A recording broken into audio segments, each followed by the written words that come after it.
Popcorn world.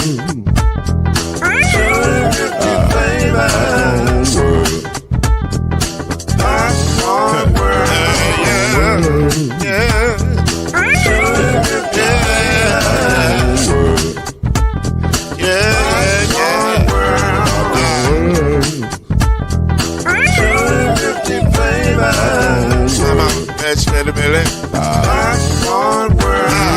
Can I make you groove now? Yes, I can. So you can get this groove in the back of a can. You can make it round the world when the holes in your hand. Popcorn world. 250 flavors gonna make you smile. 250 flavors gonna make you smile. 250 flavors gonna make you smile. I said popcorn make you smile. Ah.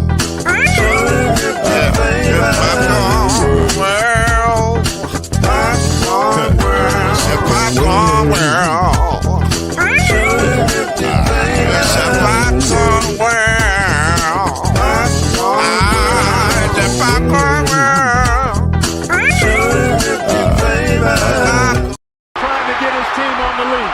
And up ahead to Siva. And the attack by Harrell. And just like that, in the blink of an eye, Louisville comes from 12 down to take the lead. It's first of the night.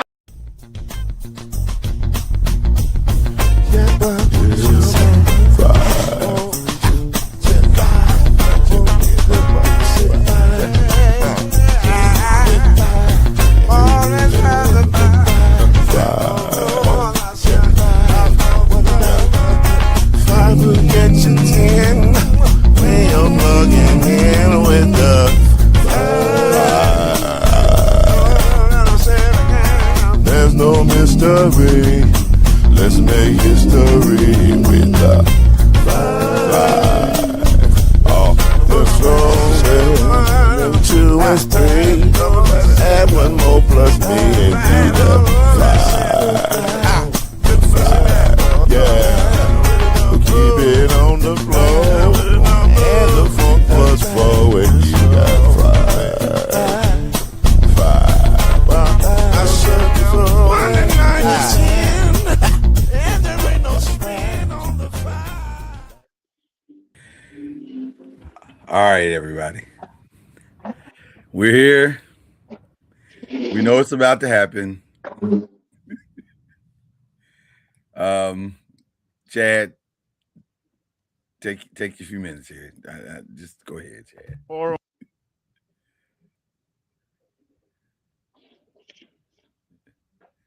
Go. You muted, Chad. You can't. You.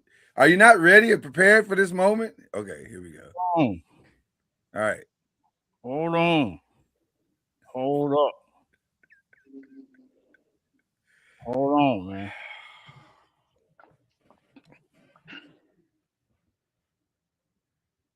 What are you doing? This is off to a bad start. Can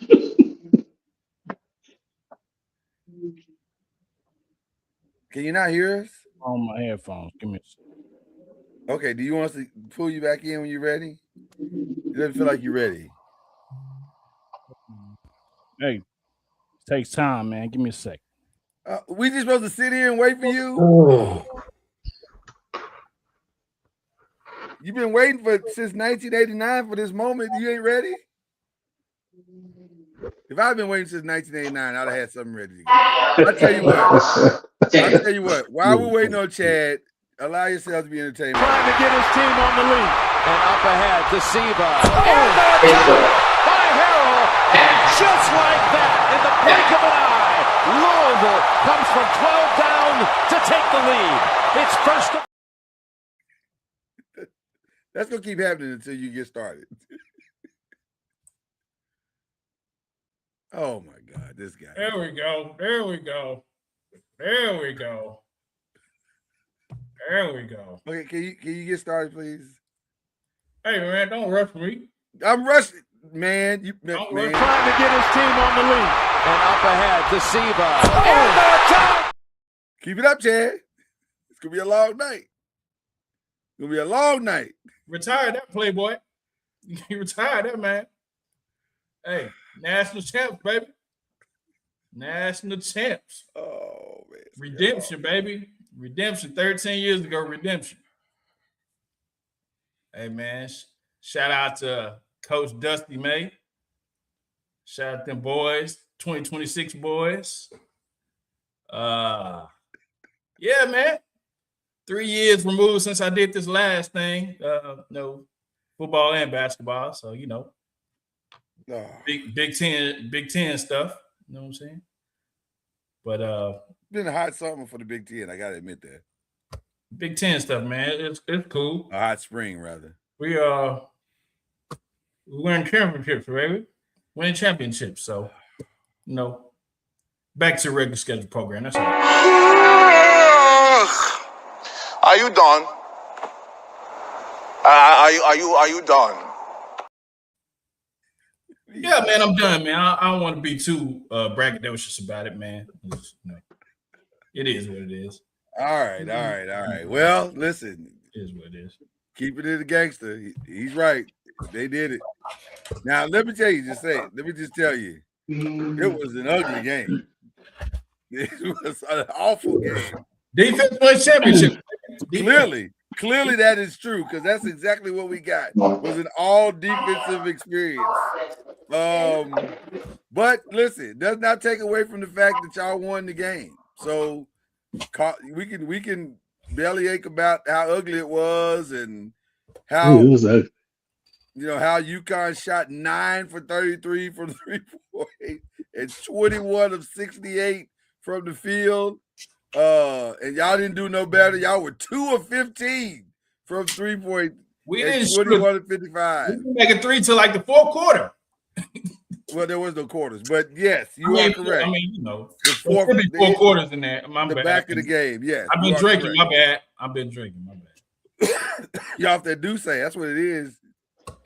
Hey, victory shots, baby. Listen, history does not record always how ugly the game was. It sometimes just tells you somebody won and somebody lost. And so Michigan got it done. They had the best defense in all of college basketball, and they proved it over the course of this game. Byron, your thoughts. Cam, your thoughts of what we witnessed last night. Physical, ugly game that Michigan just dominated them inside, scoring on them. They killed them. They killed them in the paint.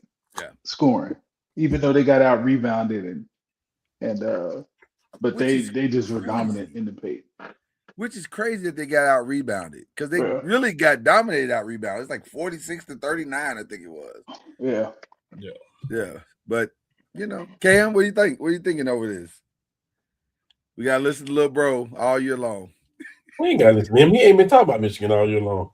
Man, come on, bro. We know where my allegiance lies. We don't. Yeah, we do. When I met you was a Mile fan. Man, okay. Hey, man, it was a scrappy game. I mean, it was definitely scrappy. I mean, make a couple of shots. We're not even talking right now about Michigan. Well, that's if coulda, woulda, shoulda. Yeah. I mean, give it up to Dusty May, second year as the head coach of the Michigan Wolverines, and did in 2 years what Juwan couldn't do in 4. No shade to Juwan, because maybe the task was too great for him. I don't know, but Dusty got it done. I see why. He thinks as a coach anyway. You think Juwan stinks? Well, I thought he was okay. I mean, he's all right. He was okay. Yeah, he's all right. Look, a little too hot-headed for my taste, but he was all right. We don't have to worry about him no more. But there it is, ladies and gentlemen. The Michigan Wolverines get it done. Somehow, some way, pulled it off. And they are the champions of the college world. And that's an interesting situation, because Dusty had to come out before the game and say, "Hey guys, I'm not going nowhere." And I was like, "Were you going somewhere?"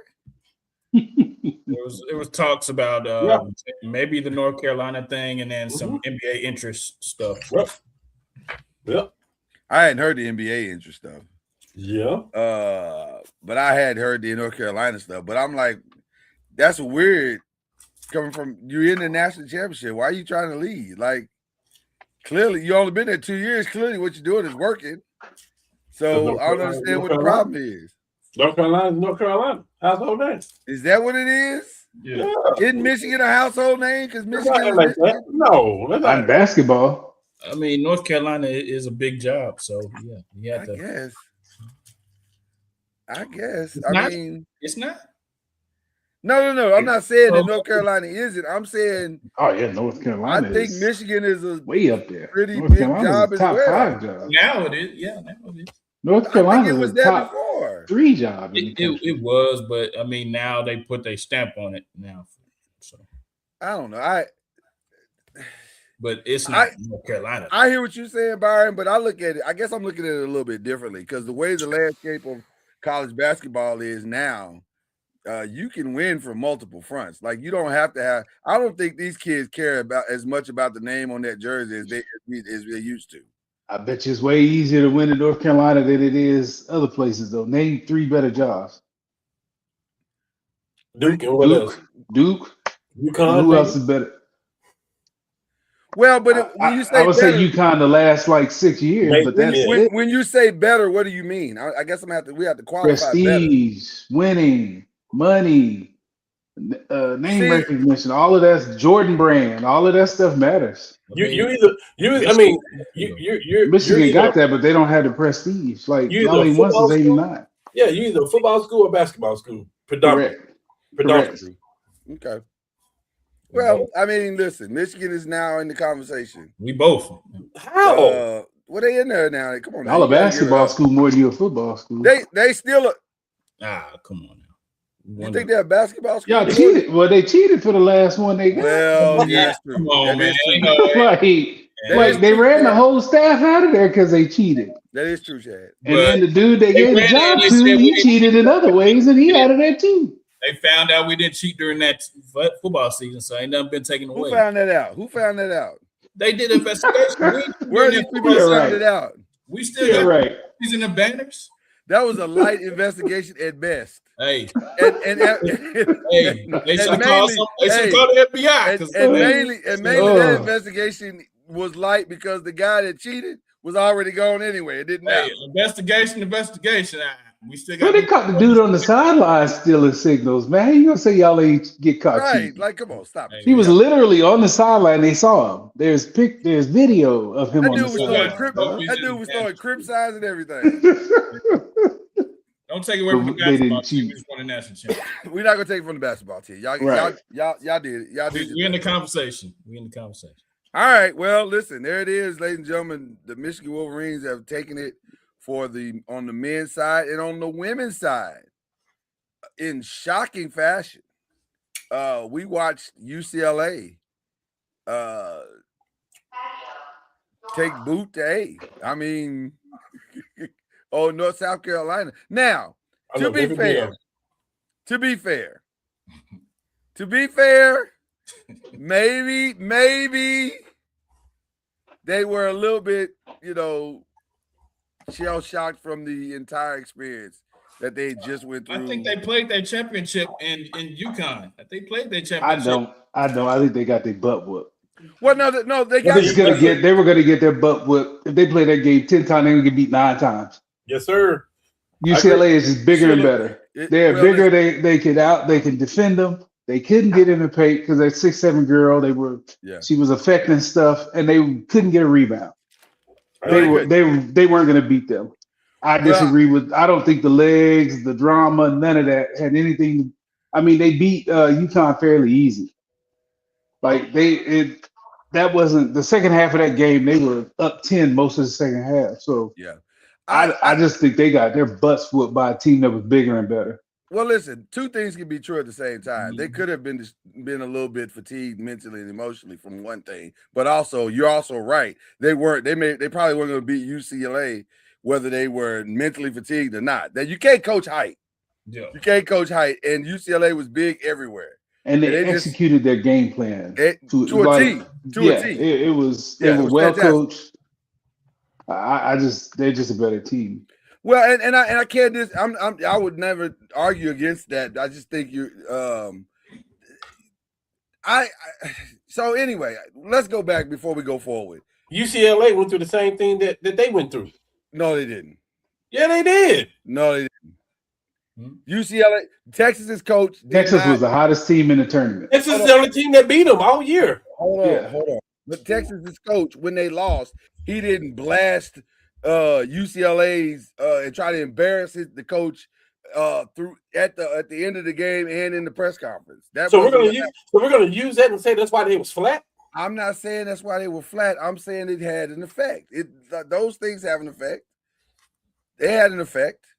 Maybe not a massive effect. And again, to Byron's point, to your point, it might not have mattered either way. Like Gino could have hugged Don and carried her off the court in his arms, and it still wouldn't have mattered. I'm not giving them an excuse. I'm not giving them an out. They weren't going to beat that. That team was too long and athletic. They weren't going to beat UCLA. Can't give them an out. I wouldn't give South Carolina an out. That's not what I'm saying. I'm just saying two things can be true. They could have had a little bit of mental fatigue because Don had to deal with that all the way up to the day of. Like, even on the day of, during the broadcast, they were still talking about it. I'm like, damn, the game has started. Can we stop talking about it? I'm sorry. I ain't giving Don no out. She got her ass whooped. Well, John said that. She said we got smacked, and now we got to learn how to smack back. Indeed. Now, it is curious to me that they got smacked 2 years in a row. Yeah. So I'm not sure what. But the one thing about South Carolina's team that was both made them great and also made them vulnerable is that they were fast and they were dogmatic. And so if they could set their defense after a score, they had a chance. But that was the only chance they had. And they couldn't set the defense. They couldn't, and because they couldn't score, they missed I think they missed 17 layups everything. or something. They missed everything. It was a free crazy throws, 3-pointers, layups. But also, mid-range, they missed everything. But to be fair, there's a reason why they missed it. The defense. Right. They couldn't shoot over them girls. They couldn't see the rim. They couldn't adjust the shot. It was that UCLA could not have played and done their jobs better if they tried. And they were fantastic. So you got to give them all the credit. Now, with that being said, what are your thoughts as it relates to the best players on Michigan and the best players on UCLA as it relates to this upcoming draft? How do you think they will fare? Did anybody come away from this game improving their draft status, if you will?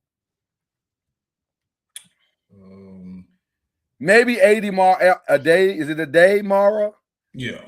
Maybe him, because length right now is needed in the NBA and will be needed for the next, how long is Wemby going to be there? 15 years probably. So it's going to be needed for the next 15 years. I think he needs another year. I didn't particularly like how he played the last game. I think he needs another year and then he'll be good. But I mean, I think Morez Johnson. When you say good, what do you mean? I just didn't think he was as effective as he was the game before, as far as his decision making, as far as taking the shots that he took, and I just don't think he's ready as far as for the NBA and that grind. As far as can I give you an honest assessment of him? My honest assessment of him. Mm-hmm. I think he is probably as close to about what he's going to be in the NBA as he is. I just don't see a lot of ceiling for him. Mm-hmm. Like he's tall, he's long, he can rebound, he's okay around the basket. That's probably it. Like another year in Michigan is not going to, unless he's going to go train with Akeem Olajuwon or somebody like that and really develop his low post game.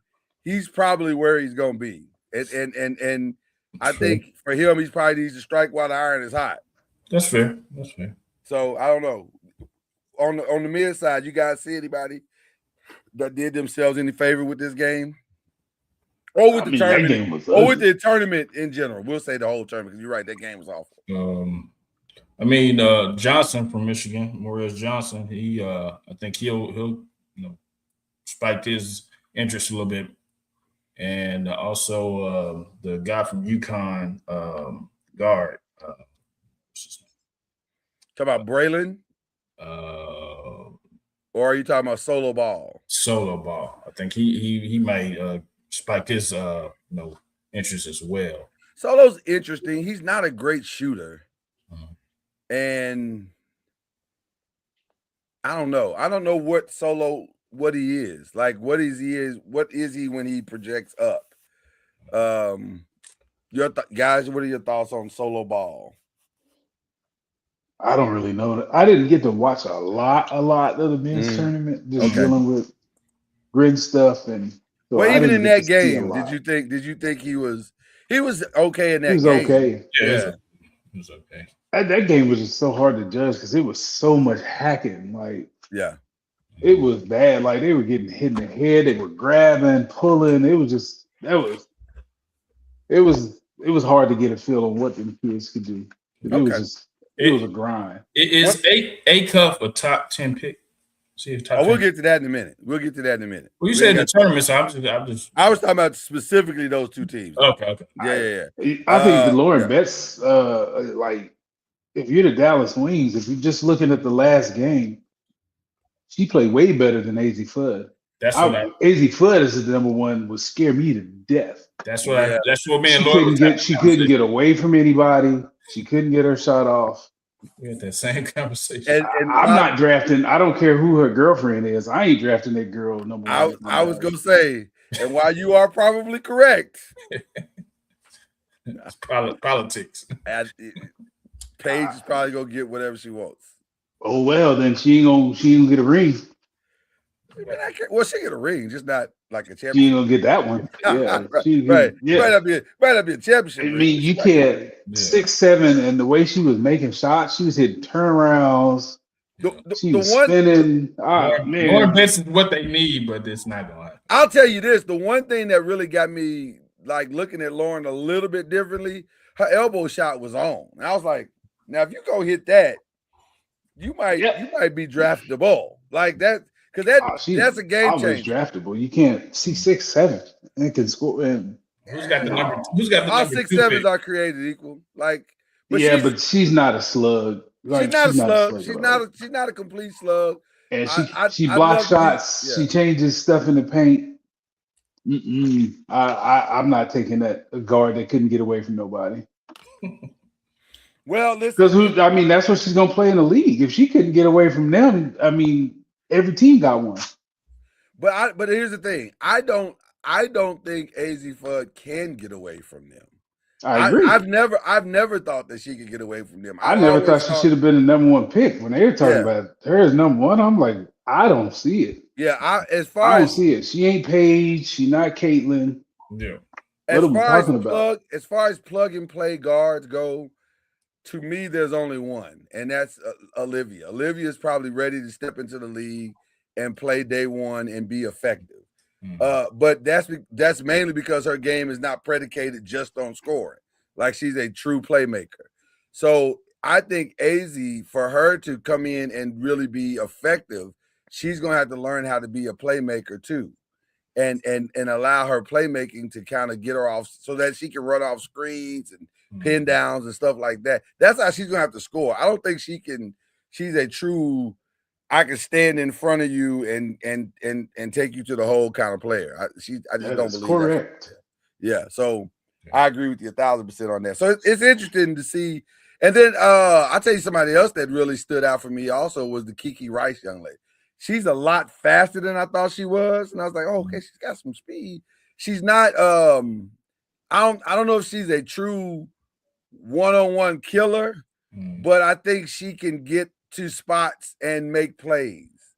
And then by doing that, so for her, it's going to be what team she lands on. Like, can she fall on the right team and then, be able to do some things that way? I don't think this did Hawkins kind of land her, solidify her spot? And who? Hawkins, Gabriella Hawkins. Yeah. I don't know. I don't know if she just had a really great day or if she is that type of player. What is she besides a junkyard dog? Athletically, what is she? How is she going to make her hay in the league? Because she's what, 6 foot? Yeah, something like that. She's not 6'2", so. But is she dynamic enough to guard the Caitlin Clarks and Pages and stuff? That's where she's gonna have to play. She could be a pest. She could be a pest. Well, that's the question that we have. Like, what is she? Can she guard? Can she? Or did she just have a really good day? That's why it's like I don't know. I thought she had a good day. She had a really good day, and she hit a lot of great shots, and it worked out. I don't know if that translates into a great career, but she definitely. I don't see her going in the first round. From what I saw, that's what I was going to say. I don't see that. I feel like she's more of a second round. Early second round. Maybe she's played herself into an early second round. I mean, the way I don't know what it'll be like with this new CBA and stuff, but if you're not in the first 10 picks, you're not guaranteed to make a team in the WNBA. So that is so true. That is very, very true. Okay. So that is about all we got in the tournament. I mean, unless Cam, is there anything we missed? Anything you want to bring out? On his golf swing. What's up with your golf swing? You got something going on this week? Get ready for the Masters. I watched the Masters, but not with the same vigor. You gonna watch the Masters? You saying? I probably will. I'll probably watch Saturday and Sunday. Yeah. I don't know if I watched the whole. I like thing. watching the first couple of days. I don't know. It ain't the same. You gotta watch start to finish. It ain't the same. Okay. My question. Go ahead. Oh, I was like, my question is for Cam about Mike Malone. How do you feel about his new coach? Okay, we jump into something else. Gotcha. My bad. No. I'll wait. Go ahead. No. We're ready. We're right there. We're right there. You did good. I'm okay with Mike Malone. That is the breaking I'm news. always okay with an NBA championship coach coming down the ranks and coaching basketball. Because what he can do, he can probably outcoach the average coach in college basketball. Like, you okay with the money? You're dealing with yes. Yeah. Okay. You. I mean, the biggest difference is you coaching men versus boys. Like people you're not that worried. But you're not worried about his recruiting or anything. Family. Yep. I'm glad they went outside the family. You're not worried about his recruiting or anything like that. Man, that's a Nike school. They'll figure it out. No. And he's got a ring. Like, people want to play for NBA coaches because he knows what it takes to get there. Gotcha. Right. Gotcha. He wasn't my first choice. You know what my first choice was? Who was it? Kenny Smith. Yeah, I heard that. I think this is better. It's gonna take a lot of money to get Kenny out the booth, though. But I wouldn't be opposed to getting Kenny to put him on my bench and letting him help me recruit. Kenny's not gonna do that. He might for the right check. He might. He's got a nice check. He's got a nice check right now. You may have to pay him the same thing Mike Malone's getting. You got to make him associate head coach. Kenny, he's not gonna be an assistant to nobody. But Kenny's gonna recruit for North Carolina whether he works there or not. He don't care. I mean, his son there, like yeah, right. He definitely gonna recruit this for the next 4 years. Yeah, but that's what they do regardless, though. They want people to go to their alma mater. They're not tripping. They're not tripping on that. Okay. What about Don? Just real quick. I know we're bouncing around a little bit. What about Don's legacy? Is she nothing? No hits whatsoever. No hits. No. You get beat sometime, and sometimes you get beat bad in the championship game. That's usually what happens in the women's game. Like, it really is. It's a couple of close ones, and then the championship games a lot of them are blowouts. Yeah, she's blowing a few people out. Huh? What is her record in the championship game?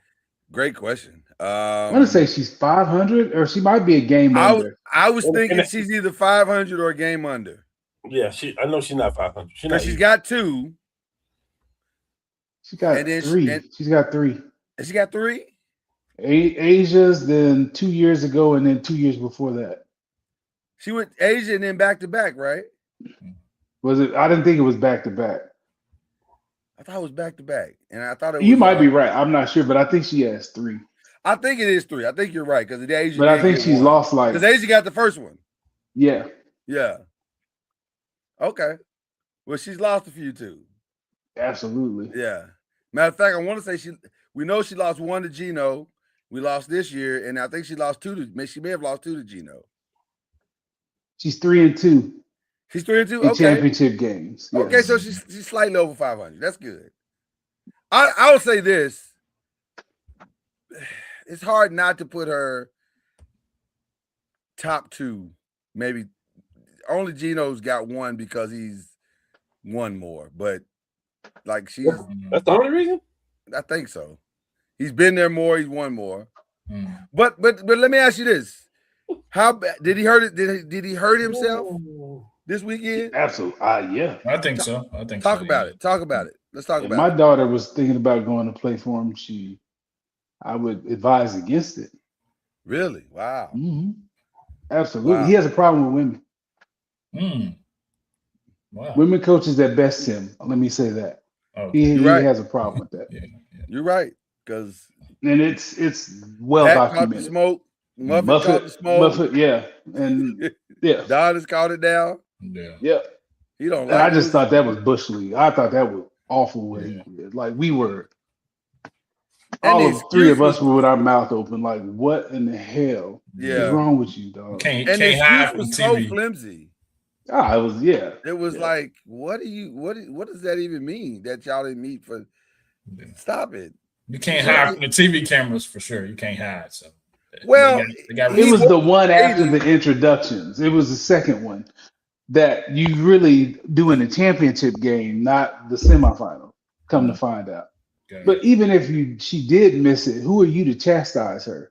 Who are you to get in a grown woman's face like that? And then you walk off and don't shake you don't deal with your team, or you don't shake them girls' hands.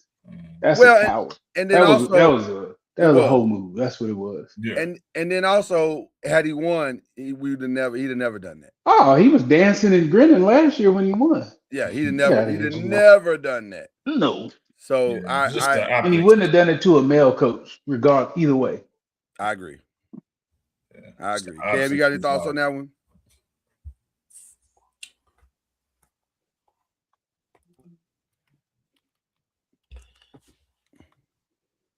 I keep my thoughts to myself on that one.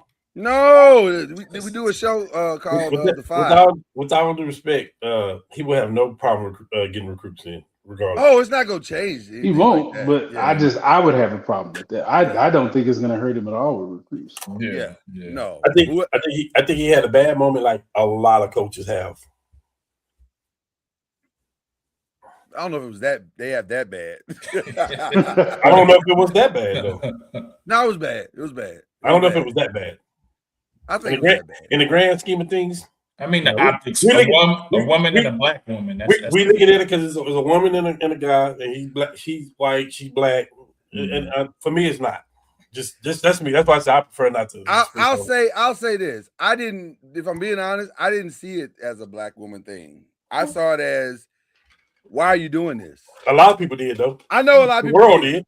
But here's the reason why I didn't see it. Here's the reason why I didn't see it that way. Because just like Don said, I know Don can whoop his ass. So I really wasn't worried about the black woman thing. I fully believe that Don. If that's what it was about. That's what I'm saying. To me, I don't know what the play was there, other than maybe he was trying to distract media-wise from whatever. Like maybe he's like, my team didn't play well at all. We got smacked. Like I didn't expect us to get smacked. Let me do something to mess up the whole narrative. Which is, if that's what his play was, well played. Like it worked to a T. Yeah. But I didn't like it. I just thought it was classless, and not to say that we all haven't had or couldn't have classless moments, because we can. But I just thought it was classless. It was just, you don't have to do that. Just take your medicine, man. It's all right. But history says he does have a trouble taking those L's from women. Like he ain't a fan of losing to women, which is crazy because he coaches women's basketball. Yeah, that's crazy. That's crazy. So there you go. Anyway, we'll move on. A trade went down already. Free agency started in WNBA. A trade went down. The Chicago Sky traded Angel Reese to the Atlanta Dream, a playoff team from last year. Why you keep leaving the screen, Cam? Do you not like women's basketball? No. That's cool right there. Well, I love women's basketball. I'm a massive fan. So I'll ask Byron. I ain't got nothing against it. It's not exciting to me. It's wonderful. It's fantastic. He ain't the only one. There's so many people that think it is. Don't like it. I get it. I didn't like it until my daughter started playing. I've been a supporter for the last probably 17, 18 years. Like I had to go to it and experience it. Yeah, and then once I experienced it, I was like, oh, this is a lot better than I thought it was. Yeah. I went to the Aces and Wings game, so I saw Asia, so maybe I'm spoiled Okay. Okay. I feel like that was way out of bounds on that one. I don't have my humble flex button, but I owe you one. Just threw out a name. Like, what are we doing? I'm just saying I saw her play and she's good. I don't have nothing against it at all. But if it's on, first of all, if Caitlin Clark not playing, I'm probably not watching. And then if it's on, if it's a baseball game, I'm probably gonna watch that. If the golf is on, I'm probably gonna watch that. If basketball is on, I'm definitely gonna watch that. If football is on, I'm definitely gonna watch that. Listen, you are definitely part of the problem. Tell me what you want. But what I mean, you like what you like. What I mean by that is, let me explain. As women are trying to grow their game, they are trying to convince guys like Cam to like it. And they shouldn't convince me of nothing. They shouldn't try to convince me of anything. Well, but that's who they want. They want the diehard sports fan to give them a chance. I'm not giving them a chance. I'm just letting you know I'm going to watch all of those other ones. You got them ninth on the list, Cam. That's not really, really giving them a chance. I have my reasons. Like, I'm a golfer.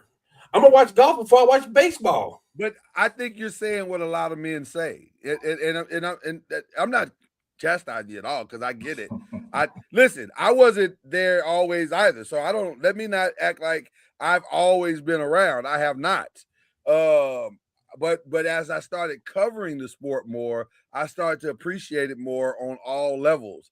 And then I realized this is actually a very pure sport. Like they play the game on the ground. It's not in the air, but they do some amazing things and it's a fun sport to watch. So I like it.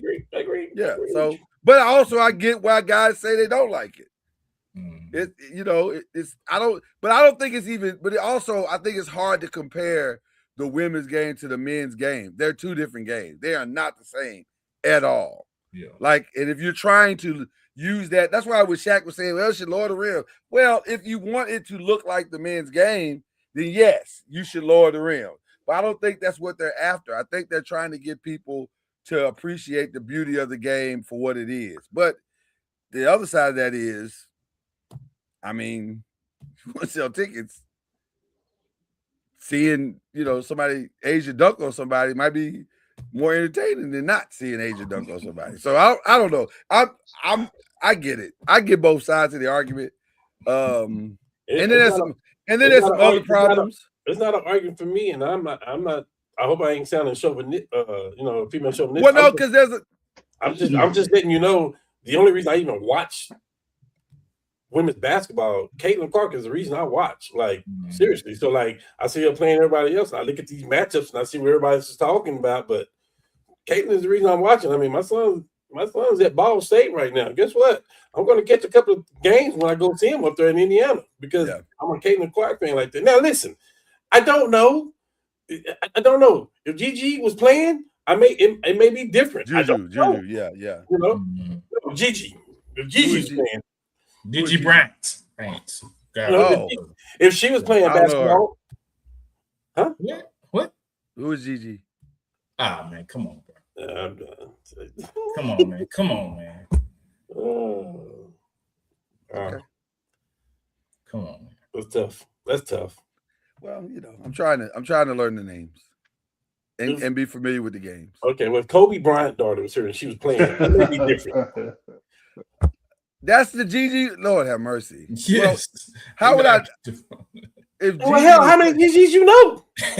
I know a lot of GGs, but I don't know. But not in women's basketball, you don't. I was thinking of, with all due respect to what I'm about to say, I was thinking of GGs that may have been on the earth still, like not.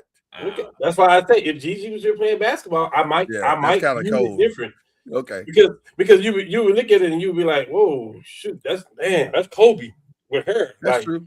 You know what I mean? So like I just well, and then they have another problem that we can't discuss, but we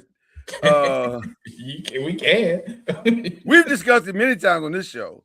We're just not gonna discuss it tonight. We just because we got other stuff to discuss. But good. It's another. They got problems. They got challenges that they're trying to overcome. They're trying to figure out ways to overcome. So there you go. All right, let's get into the WNBA. But what do we think about the trade of Angel Reese to the Dream? Good for Atlanta. Good, yeah. Phenomenal. For Chicago is unserious, so get her out of there. Yeah, they just caught lightning in a bottle that one time, and then ever since then it's like I don't know what they're doing. Who knows what Chicago's doing? I'm glad she's out of there, and they'll love her. She'll sell a bunch of tickets in oh God, they might sell out. They might sell out in Atlanta. They might sell better than the Hawks. They may have to move some games. Yeah, for sure. Now that Atlanta Dream Indiana Fever game became a hot ticket. Facts. A hotter ticket. She's hot, yeah. So she's hot everywhere, but that one really gonna be hot. Yeah, that's gonna be nice right there. So that'll be good. So okay. Some other interesting potential trades that could happen in free agency. Asia's already said she ain't leaving. I don't know what people was talking about with that whole Golden State thing, but she already said that's not happening. They about to pay me. I'm about to get my first big check over here with the Aces, and so that ain't gonna happen. So that's an interesting one. Nafisia is up for a contract, but I can't imagine Minnesota's going to let her go. Like, Jesus. Yeah. She's the face of that team. So. Right. She's the face of – right now, you could argue that Nafisia and Asia are both like the faces of women's basketball. 1A and 1B. And Caitlin. Like, those three. And the MVP stuff, they're 1A and 1B. Yeah. Mm-hmm. Like, they are it. Yeah. Why you laugh about that, Cam? I'm sorry. You said you don't watch? I'm sorry. I'm just telling you they are. Nafisi got her own league. She financed her and her husband financed the league. If you mention women basketball, you ain't talking about Caitlin. It's almost a bias thing at this point. Well, let me say something. You're not wrong. Because they just announced Caitlin's salary. Did y'all know that she went from, I think she was making not 75, slightly over 100, I think it was. And so now she's going to make like almost 600,000. Like, nice. Still ain't enough. That still ain't enough. Like, she should really be making, but she makes way more than that off the court. Like, she like WNBA money for a lot of these girls is just like the money she uses to travel with. But they making money. She making big money. So that's an interesting one. Some interesting names coming up. In the Dallas area, NECA, they're gonna have to make a decision. If they draft AZ Fudd, they're definitely not keeping NECA. Agumake. It's not happening. So you mean Enrique? I mean Enrique. I'm looking at I'm sorry. They're not keeping Enrique. Yeah, for sure. They need to go ahead and trade her for a big or something if that's the case. Well, I just don't. Luckily, Paige is real efficient, so she doesn't need the ball in her hands a ton because Enrique is real ball dominant. Enrique, but that might be the reason they're gonna trade her because she's so ball dominant, and they just want somebody which in that regards, because AZ and Paige have played together, that might be the reason why they're thinking let's go that route because there's familiarity there. It shrinks the learning curve, kind of thing. You could be able to get something for Enrique. Still, her value is still, I believe, high. Yeah. So I think you'd be able to get a big that they so desperately need to be able to pair with them too. A sneaky name that's available. Just drafted one that's 6'7". Well, yeah. You can't coach height. Yeah. You can't coach height at all, people. You cannot coach height. So those are some of the names that are out there. Also, some interesting names. Jonquel Jones is technically available. I don't know if she'll leave New York, but she is available. Kelsey Mitchell's available. Kelsey Plum is available. Jackie Young is available. Although, again, I don't know if she will leave Las Vegas for another, opportunity. She could, but I doubt it. So I think she's probably going to stick around. So those are just some interesting names that are out there as they go through free agency. Official signings don't start until Saturday. So they are in whoever's going to move, they're having conversations about that as we speak. But let me get to the part where Cam is interested. You're killing him right now. Well, I may have to start treating Cam like they do on Get Up and be like, okay, when we get to this subject, we just got to pull him completely off the screen. I'm okay with that. Because he has nothing to add to this part of the conversation. But let's talk about the NBA. And more specifically, let's start with this Giannis thing, because this thing is about as crazy as it could possibly be. So shout out to Shams Charania, who really got into the woods on this thing today to talk about some of the madness that's been going on here lately. Apparently there was a meeting on March 1st, and Doc held a meeting. Oh, I'm sorry. Let me give him his proper title. Newly inducted Hall of Famer Doc Rivers held a meeting with his team on March 1st to where he said, quote, "Google me. I know how to get a team to the playoffs, and I know how to win." According to the team, according to Shams, the team didn't receive that well. He went Shaq on him. Google me. One time. One time. So I just to let y'all know, I did Google him. It wasn't good. Right, the most blown 3-1 leads in NBA history. It wasn't good. With all due respect to Doc, I need y'all to name a coach not named Phil Jackson.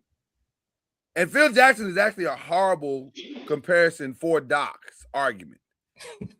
I need you to name a coach that has had more talent pass through his hands and gotten less results. Ain't gonna do it. Yeah. I don't have that. I'm just saying, Doc, don't ask us to do something like Google you, because then the stuff comes up and then we start to see you'd have had top 75 players several times over. You done had all-star rosters, 3 and 4 all players that were all-stars on your roster several different times in several different locations. In the same result. And it has not ended well. I mean, he backdoored himself into that Milwaukee job anyway. Did he backdoor himself, or was he welcomed in the front door? It felt like he was welcomed in the front door as a consultant.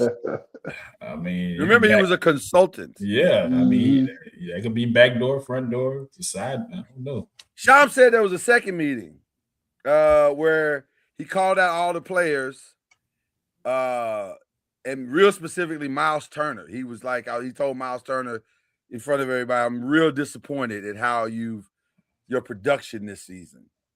To where Giannis responded and said, "Hey man, I'm not disappointed in you. Had I been more healthier, we probably would have had better chemistry." And he really, supported his teammate. That didn't go over well as well. So Doc didn't see the last part of the playoffs in Indianapolis. He didn't watch that part. What do you mean? Well, Miles Turner he didn't play so well before he left in the playoffs. So he didn't watch that part. Well, I don't know if that was Miles. I don't know if that's Doc's fault. That might have been the whole thing. Management, Doc, everybody. Like that could have been a group effort. Could have been, but he had a say, I'm sure. It feels like they're trying to build a narrative as to why Giannis is leaving, as if that's really necessary. Because I don't think that's necessary. He's leaving. He's been leaving. The only people that didn't realize he was leaving was Milwaukee. But everybody else knew he was leaving. Mm-hmm. And there was no player they were going to get to come to Milwaukee that was going to make him stay. Up to and including, I heard there was a Ja Morant deal. Did y'all hear about that? There was a Ja Morant deal on the table. And there was, who was the player that they did not want to give up? I can't remember his name. Because it's not anybody that you would know. The Ricky, the point guard. Rollins, yes. Mm-hmm. By the way, goodness gracious, their team right now is a mash unit.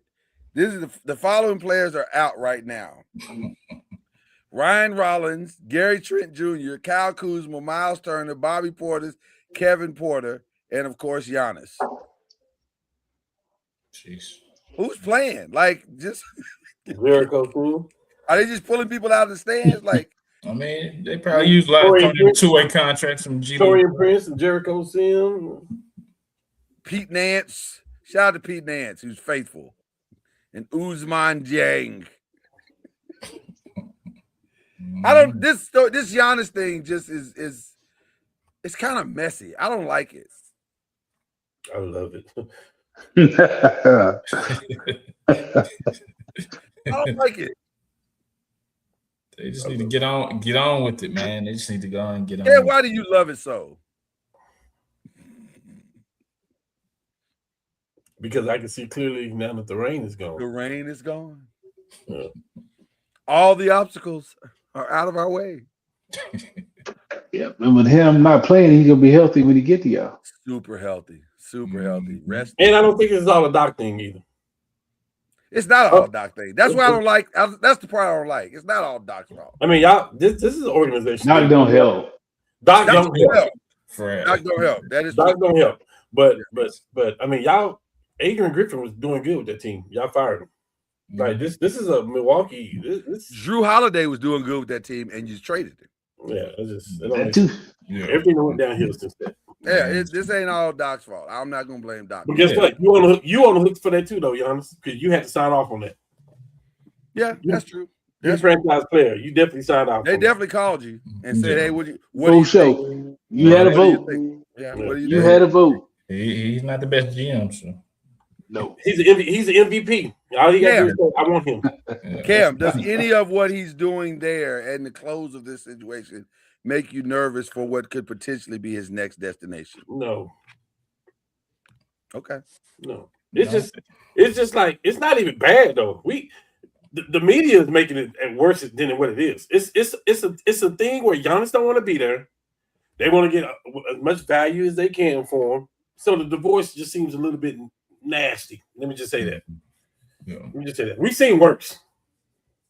Yeah. The Jimmy Butler thing was so horrible. That was way worse. That was way worse. We've seen worse. We seen Shaq exit from the Lakers. Like we have seen so far worse than what we're seeing right now. I agree. You know what I mean? So I agree. Okay. Klay Thomas leaving Golden State. Like we've seen worse. Like this. Shots fired at the Warriors, but no, not at all. I'm just saying we've seen worse than what's really going on right now. I agree. No, I'm kidding, but I do agree. Every situation that KD is in. Jesus. You know what I mean? Like why is that so true? What you just said, and James Harden, by the way. Yeah, let's just go throw names out. Let's throw them all out. I'm gonna stall Giannis out. I'm gonna stall Milwaukee out. I'm gonna stall both of them out. Like I said, we've seen worse. We've seen worse. This ain't the worst that's been out there. That's for sure. Yeah. Okay. This is the last week before we get to the play-in week. And currently, right now, Detroit has locked up the 1 seed. They are And as Duran said, all roads through the playoffs go through Detroit. Although wait, they the 1 seed? They the 1 seed. They locked it up. It's over. Without Cade? Without Cade. And that doesn't change anything about what I said last week. I ain't saying nothing, bro. I just asked and several and many outlets agreed with us from last week. But okay. So we'll move and on. Many outlets, yeah, all right. Yeah, okay. Many outlets. Yeah. Start posting them. I will. Okay, I'm done with it. Just start posting them. I will. Matter of fact, I'll send them to you. Post them. No, I'm gonna send them to you directly. Yeah, all right. Boston takes it looks like Boston's gonna take the 2 seed, barring a massive collapse of some sort. New York will take the 3 unless Cleveland catches fire this week. And then Atlanta's 5, Toronto 6, and then we got to play in for everybody else with Philadelphia, Charlotte, Orlando, and Miami. That's the East. Any thoughts on the East, guys? I think you nailed it. As long as one of the top 4 teams make it, I'm going to be very. I don't see the shit of Indiana in the finals next year or this year playing somebody. Like, just hand OKC the championship. Like, I mean, think about this. We've been talking about how good the Spurs are. Yeah. We've been talking about how good OKC is. Yeah. Throw the Knicks or the Celtics in any one of those teams. They can't beat them. You got action though. You got a series. Yeah. You got a series. The Knicks against Oklahoma City and the Spurs? Do what now? You said the Knicks versus Thunder or Spurs? I'm saying you have a series. This is not going to be OKC in Indiana. Yes. Really? You have a series. You got defense. You got players going up and down the court. Like, I don't know. You can pick who you're going to pick, but that can go either way. So you got the Knicks again. You got the Knicks getting in. No. I said in any of those top 4 teams. You take any of those top 4 teams to play those teams. That's better than watching Indiana. I thought Indiana had a chance to beat him if Halliburton didn't get hurt in Game 7. He was cooking. He was cooking. I think he got hurt and then they cakewalked him. Right. Yeah. But I do think Oklahoma City is a little better this year. I wouldn't want to see it this year. No. But I thought it was a good series last year. I thought it was until it wasn't. Right, until he got hurt. Right. Yeah. When he popped his Achilles, they had no shot. I wouldn't say top 4. I would say top 3. I don't. There's something about Cleveland that just seems off right now. I love what they can throw out there. The 2 bigs. I do love it, but it doesn't feel like it's coming together right. Something is off. They playing pretty good. They're 8-2 in the last 10. So it's that's always deceptive though. Like Atlanta went on a 10-game run too, and they played nobody. But I'm but saying they're good too though. Atlanta's good too though. Atlanta's way better now than they were pre-trade deadline. I will definitely co-sign that. So you brought up Atlanta, so now I got to see what their 8-2 is. But does it matter? We've been through this road. It kind of matters. So okay. I mean, Cleveland's still going to be a tough matchup. Cleveland is doing all right. Yeah, but they've also had a nice 8-2 toward the end of the season. It has worked out very well, and even to close out, they got Atlanta. Well, Atlanta twice is not a cakewalk. Well, here's the thing. Yeah. What seed are they? The 4. They're the 4th seed, so they played everybody else, and everybody else done played, so they doing pretty damn good. Cleveland's doing fantastic. I'm not hating on. I hope this don't come off as hate with it, Cleveland. But the Atlanta series is perfect because that's who they're going to play. Yeah. And so they need to kind of start playing the playoffs early. Give me Boston, man. Well, I mean, it does. Give me Boston. Boston is the most complete team in the East for me.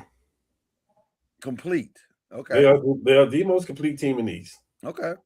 They got 2 I agree. If Tatum is, you keep giving them what they're giving them, they're gonna be hell. They got 2 all-stars. They got 2 killers in the backcourt that is not Brown, and they got a bunch of shooters, and then they got 2 bigs. And they got 2 bigs that are legit. They know how to win, so it's not a point where they don't know how to figure it out. So Vujic quiet as kept. Vujic is probably one of the top moves in the trade for the trade deadline. Just like Kennard was for us, just like James Harden was for Cleveland. Like that Rooney chick. And by the way, it doesn't matter what he did in the regular season. Who cares? It's going to matter now, because if he can do what he can play on all three levels like he has traditionally played in his career, that's going to be the difference. He will fill that Porzingis role maybe better than Porzingis did. Hell, he was averaging like 18 and 10. Yes. Yeah. He may be better than Porzingis. And he's coming off the bench. Don't forget that. Right. Yeah. You don't have to worry about durability though either. He's gonna be man. Right. You don't have to worry about availability. He's gonna be there. Okay. In the West, it's OKC, it's the Spurs. The Nuggets have now moved into the 3 spot and will probably go up a game after tonight. The Lakers in the 4. Houston is in the 5. Which is actually probably better for the Lakers, if I'm being honest. That might be better for the Lakers. The Minnesota. Well, yep. I know. Yeah. Minnesota's in the 6, and then for whatever reason, Phoenix is not. I guess Phoenix is technically still in the running for the 6, so that's why they have not clinched the play-in game like the Clippers, the Trailblazers, and the Warriors have. But they're 3 games behind Minnesota. I don't think they're gonna catch them. I just don't think they're gonna catch them. But stranger things have happened, so we'll see. Yeah. But Minnesota is in the 6 currently. Phoenix is in the 7. Any thoughts to that? So what we're looking at with that so far? Let me just go ahead and say this. I called Cam personally and said this to him privately, but I am going to say it publicly as well. Everything that has happened to the Lakers last week is all Cam's fault. I'm telling you, it's 100% Cam's fault, and it's his fault because I said to him, "Hey man, we should not try so hard in those Thunder games because we don't, as long as we can still get the 3 seed, we don't really need that game." And Cam said, "Nah, man, I'm going to the game. I want to see Luka play." And I was like, "Well, you don't really need to see him play. You see him play all season." He said, "But yeah, I'm gonna be at the game though, Lloyd. I want to see him play. Me and my girl go be at the wifey go be at the game." And I'm like, "Okay, but if something happened, it's gonna be your fault." And not only did he go down, but Austin Reeves went down. Everybody went down. Just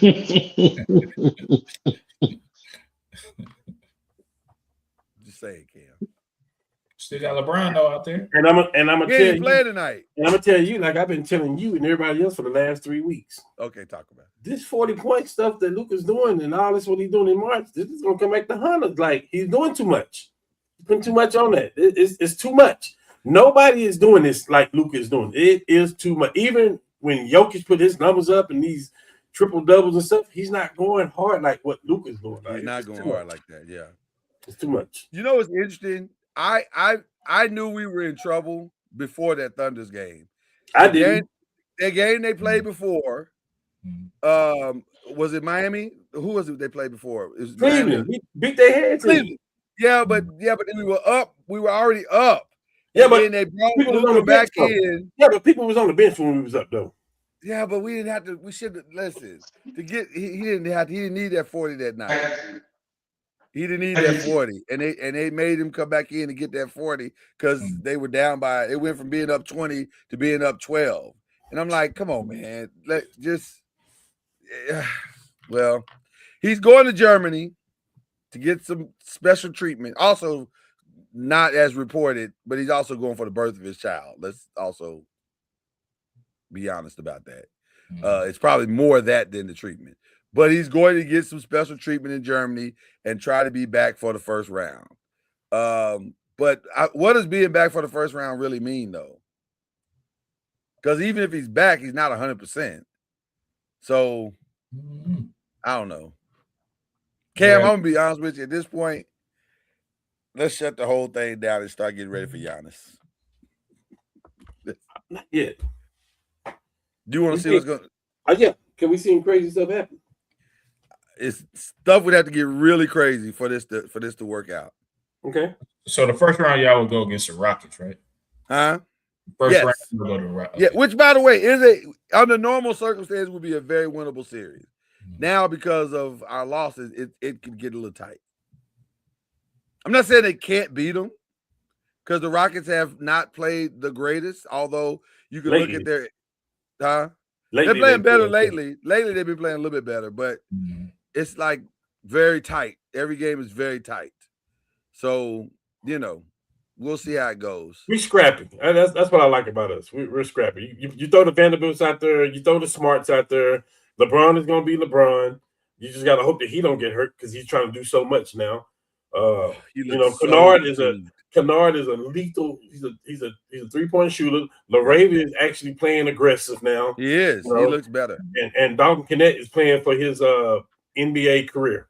Not with us though. Like he's not getting that. He's going to get clocked. He's going to get clocked, and he's going to be playing for his NBA career. Like if he don't do good in these playoffs, he may be the 12th man on the bench. Listen, somebody. Dalton Kennett, listen to me very carefully. Your Laker days are up. I hope you signed a lease that you can break because you are not going to be a Laker. I mean, that's obvious. I'm just saying. He may not be in the league, though, is what I'm saying. Like, he may be in the D League, like a D League star, like right next to Bronny. That also may be. Wait, why Bronny catching strays? He's not. He's catching the truth. That really bothers you that he took Bronny. It really bothers me to see him get 3 turnovers in a row against OKC and then go back, didn't get cross half court. Yeah, that bothers me. You know why he got him? Because he was trying to play after you sabotaged Luka. Yeah, let that be the reason. That's where you should supposed to make your mark at, ain't it? It should be. Like you get minutes that you shouldn't be getting. I mean, you rather have Bronny or you rather have Bones Holland right now? Don't do that. All right. Why are we doing that? Why are we doing that? Okay. Let's move on because now my feelings are hurt. Bones Holland is balling. Bones Holland is balling. I almost threw my LeBron jerseys away just because the last name is James. Don't do it, man. Don't do it. He's always one of all-time greats. I'm over here looking at the Lakers jersey. I'm looking at the Cleveland jersey, the soon-to-be Miami jersey. I'm just saying, don't put no junior on there, please. No. Latest NBA draft. I'm moving on. Latest NBA draft. I wish the Lakers move on too. Oh my God! Can we move on, please? Latest NBA draft, best availables. Was Bronny the best available at pick 55? I'm asking you. Was he the best available? I'm asking you. Was he the best? I'm not answering that question. At pick 55, was he the best available? I'm not answering that question. You don't have to. This shit bothers me. Yeah. Why are you so angry tonight? I hate the foolishness. That's what we did. We did some foolishness. We made history. So? It's a nepotism at its finest, boy. Shout out to Memphis too. Ouch. Wow. Yeah, go there, Brian, and take your son with you. Doc said he should trade for him to Milwaukee. That might be the last thing Doc says publicly. Let's go to the NBA draft. Wow. NBA draft. Wow. Right now on ESPN.com, they have Darren Peterson as the best available player above AJ DeBonsa and Cameron Boozer and Caleb Wilson. And my response to that is, what weed smoking individual put this list together? Yeah, who lists that? That's ESPN, Yahoo Sports. Like who lists? I don't know who put this list together, but it's ESPN. They don't even be in charge of making the list no more. They don't have a name attached to it, but this is an awful list. That's terrible. That's terrible. This is an awful list. I mean, awful. I even like the way the Keaton Wagler player played the other night for Illinois, but he's certainly not the 6th best player in this draft. It's like he just threw some here. Right. Two names up there. Okay, Maybe he forgot that he was supposed to he was assigned this, and he just threw it together at the last minute. And was like, let me just put something up. Maybe it was a draft that he sent accidentally. It's awful, whatever it is. Let's see what USA Today has. USA Today they got DeBonsa at number 1. They have Boozer at number 2. And then Wilson. Peterson at number 3. But isn't Peterson gonna have to interview, to Byron's point about interviews? Isn't he gonna have to interview well to get that number 3 spot? No, he's that guy. Listen, I'm not gonna be a fool. He's talented as hell. Yeah, I'm like, He's super talented, but there's a lot of questions about his. Hello? Yeah, I'm here. You're good. He froze. We froze up. Y'all can hear me? Yeah. Okay, great. You're good. You're good now. Yeah. You're good. There's a lot of questions about his want to. If he answers the question right in his interviews, I think he's better than Acuff. He's not even close to Acuff. Huh? He's not even close to Acuff. He's not. I don't think he is. I think he's that much better than him. No. Is he a better shooter than Acuff? Probably. What? Are you serious? Is he a better overall player than Acuff? Absolutely not.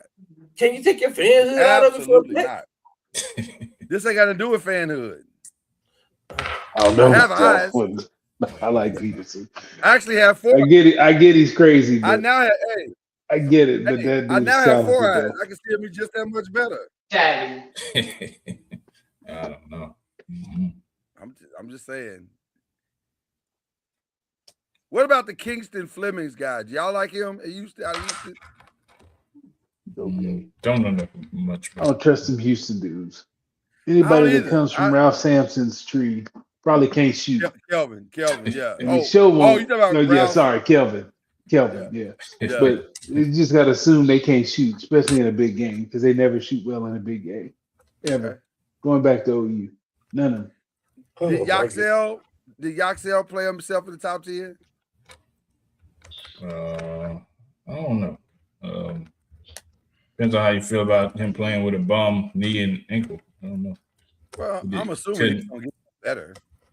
Yeah, but I mean, I think you'd have to evaluate him in maybe the draft workouts or something like that. I like his size.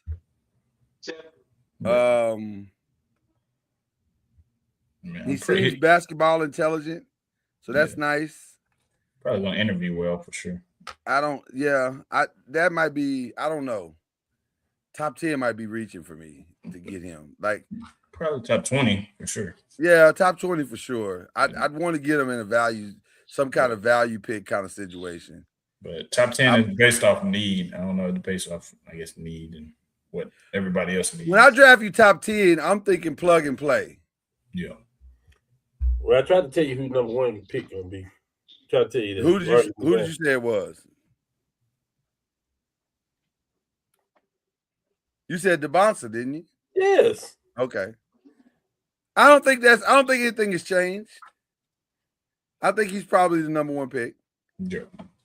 I think that Joker number 1. Yeah, I think he's the number 1 pick. He wouldn't be mine, like I've said before, but you know. Who would be yours? Acuff? I would take Acuff. I really would. So that's what this is about. Well, let me say this. Hold on. It is about that. But I'll say this. It would either be Acuff or Caleb Wilson. I love Caleb Wilson.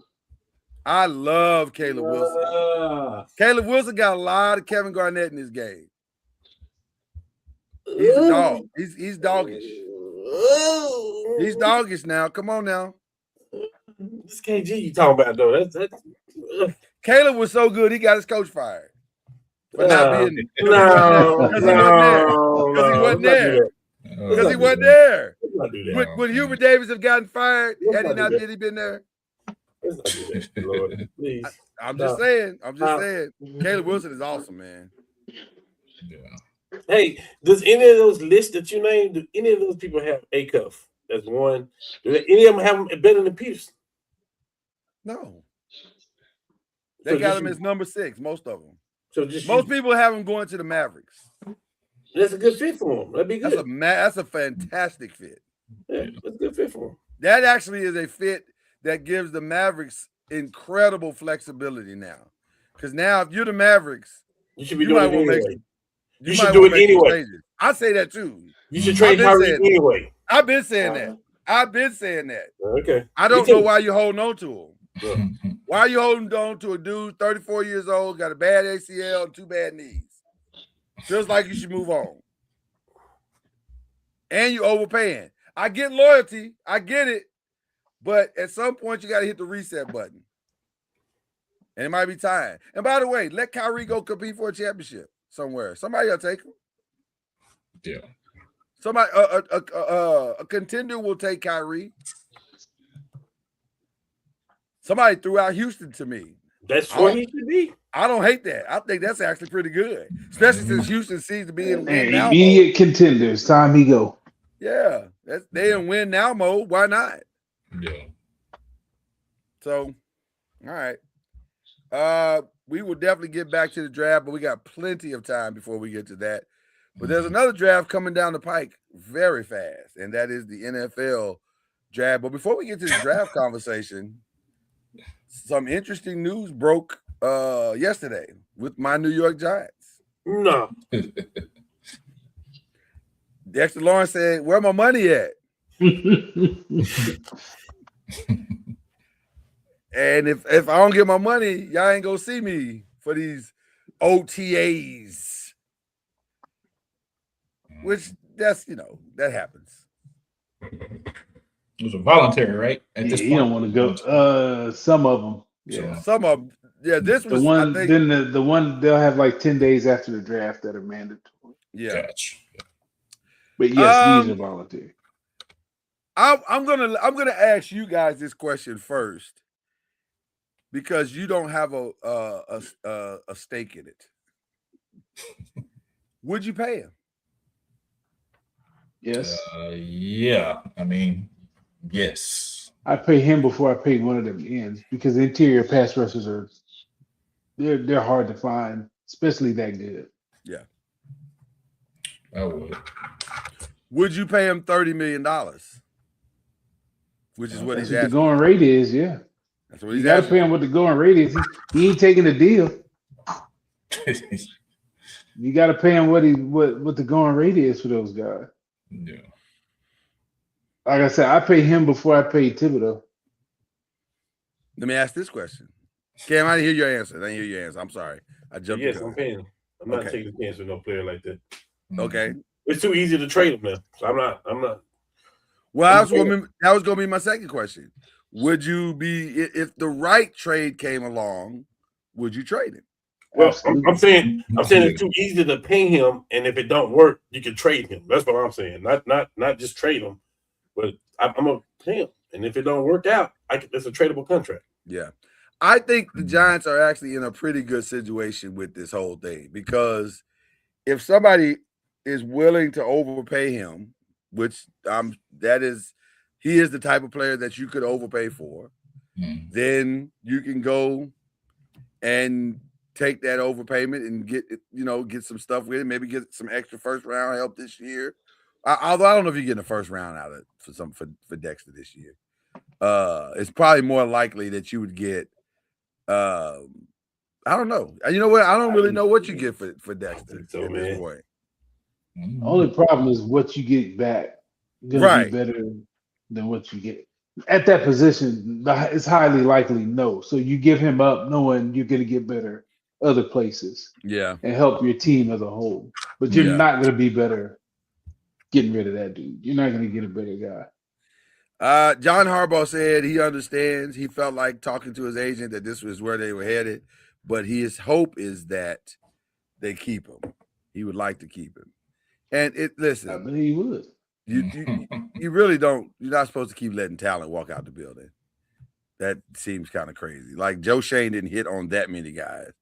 And you're going to let the 2 or 3 guys you actually did hit on leave? That's starting to seem a little ridiculous. But we'll see. We'll see what happens. We have a resident expert on our show when it comes to all things draft. What's happening 2 weeks away from the draft? Like we're 2 weeks from. Depends on your system. Some teams are still looking out tape, breaking up clumps of players. It's not a bunch of big moves. It's like a stack of players. You go through that stack, and you arrange that stack how you want them. When you say stack, what rounds are you talking? Whatever round there, whatever round, top to bottom. Yeah. Go ahead. Should you know, or should your first, second, and third round plans be in place by now, or is it still relatively fluid? No, pretty much. You kind of know. Pretty much, you know. Okay. The way we did it under Ballard, like we got up there like a month early. So you're calling kids, you're asking them what visits they've been on, who they're talking to, who they're meeting with. You compile all that to see who's been where for top 30 visits, and then you have a kind of an idea of what teams are going to do.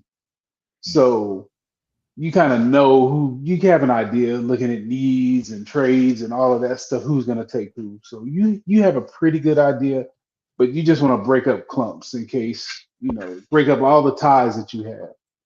Like you have a bunch of tackles at the second round tackles in the same grade area. Yeah. Then you're breaking up those clumps. You can sit there, Bubba. Happy birthday to him too, by the way. Yeah, happy birthday. Are top 30 visits like a solidifier for you, or you already? What do you mean a solidifier? Like for that, like for your top 5 picks that you may want to like the order that you may. We used a lot of ours to court free agents. Like we use a lot of our visits for people that weren't at the combine that you need to get a medical on in case you want to draft them. And then free agents that we want to sign after the draft. Oh wow, okay, that's interesting strategy. You kind of wine them and dine them and start recruiting them. Gotcha. Who are like the top 5 guys? You go to them. That's the way a lot of the GMs did it. They would send coaches and to wherever they are and meet with them. Gotcha. Where they were. Who are the no-nos to draft in the first 2 rounds? What do you mean no-nos? We just absolutely. Like if everything is equal, like you have your quarterback, you have your receivers, you have most of your key opponents in place, but there's still great talent, like in this draft, like a Jeremiah Love, like a Caleb Down. I'm not under no circumstances am I taking. Is it a vest available, or is it I'm just always drafting for need? You want best available and need to match. You want, if you need a tackle and you're picking, you want that tackle to be on that line where you need him. With Mr. Polian, we had a value board. So quarterbacks in the top 3 or 4 rounds, they were never on the board itself. They were on what he called a value board because we were never taking them. Gotcha. When we had Edgerrin backs in the first 3, I mean, those guys were, because they want the board clean. Stay there for a second. Because Jeremiah Love to me is an interesting situation, similar to what Saquon was. Like he might be a guy. Like he might be that. We don't know. It looks like he's a guy. The tape says he's a guy, but until he's out there, you don't know. But how hard is it to be in position to draft a Jeremiah Love but you may already have for example, the Colts have their guy. They have a running back. Right. But would you be tempted to take a Jeremiah Love there if he's the best available? You better not be. Absolutely not. Absolutely not. Why? You bet it's a waste of a pick. Okay. You just gave Jonathan Taylor all that money. He's already invested in the community. He is like a pipe dream fit for what you do on offense. He's a great dude. No. Absolutely not. Are you surprised when teams do it though? Who has teams ever will done do anything it like that? Huh? Who's done something like that? We did it. How? When we took Saquon, that wasn't. There was nobody there like I agree. Saquon though. That's what you saying. They got Jonathan Taylor. Okay, that's a totally different scenario. Yeah, it just depends on your philosophy. Like I know Mr. Irsay wanted Saquon because he wanted a triplets. He wanted Luck, Ty, and Saquon. He wanted to relive. That's what he wanted. That would have been nice. Ballard and them didn't believe in taking it back. They were like, we'll never take a runner if whatever. We won't take a runner. Where were y'all picking at that year? Do you remember? I don't. I think it was 7. Oh, 5 maybe. It might have been 5. It was when we took Quentin Nelson instead. It was right. It was right around where we were picking. Like it wasn't too Yes. far Yeah, off. he was We top lost the 5. game. Like We 4 won a top game late, and then we couldn't get him. Yeah. Wow. That would have been a dream scenario. But we never would have taken him though. Ballard was not going to take him. Under no circumstances was he taking a Saquon Barkley. Not that high. No. Is he a cousin to Mel Kiper? Is that what it is? I don't know. No, it's just that's their philosophy. That's Mel's philosophy. You don't take a running back that high.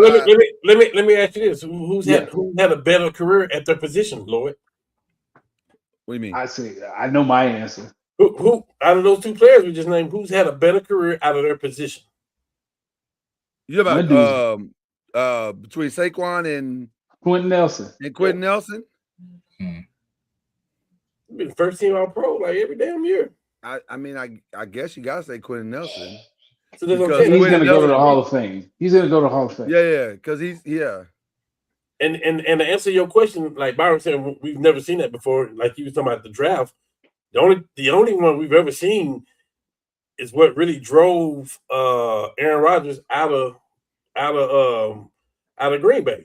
He like, look, we this close, and y'all picking a quarterback when we need a receiver. Like that don't make sense. Like, and it didn't. Like, but that year there were no receivers left on the board that were first round talents. There was none. The board was wiped clean. Yeah. Yeah. It was because we liked a couple too, but they all got drafted. Yeah, but that mean the quarterback was on your board though. That mean I could have moved up.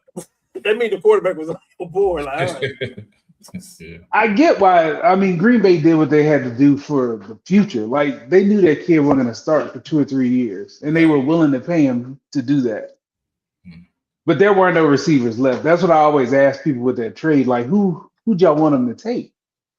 Well, no, them receivers were gone. All the first round receivers were gone. Byron, what is the secret sauce to a late or middle round steal? What is the secret sauce?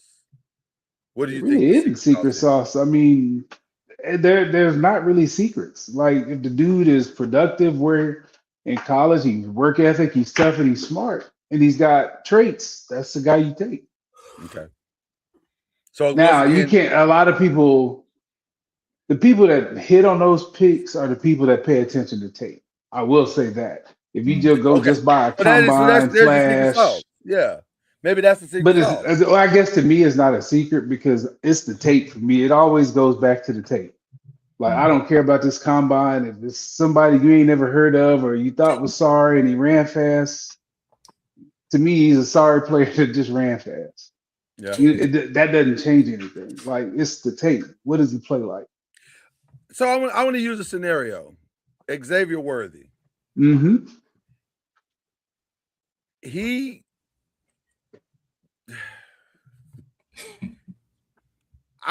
Some people loved him. Some people loved him in college. Like I was never one of those ones that was so enamored with him. Like I just thought he was fast, but all the other stuff that I would want in a receiver, he didn't have that to me. And right now, it appears that that's bearing out in the NFL. What would you have done? What would your grade would have been for a guy like him? I just think he's second or third round. He's a gadget guy. Because he walked away. He's like Hollywood Brown to me. He's right, like same thing. He's weaker. Hollywood was fast. It was a little bit thicker and played a little stronger. He's not big. Like he gets hit. He goes down instantly. Like he's just not. By the way, the Chiefs are giving up on Hollywood Brown. He's gone. So yeah. 2 teams are giving up on Hollywood Brown now. So yeah, I mean Xavier's he's just a fast guy.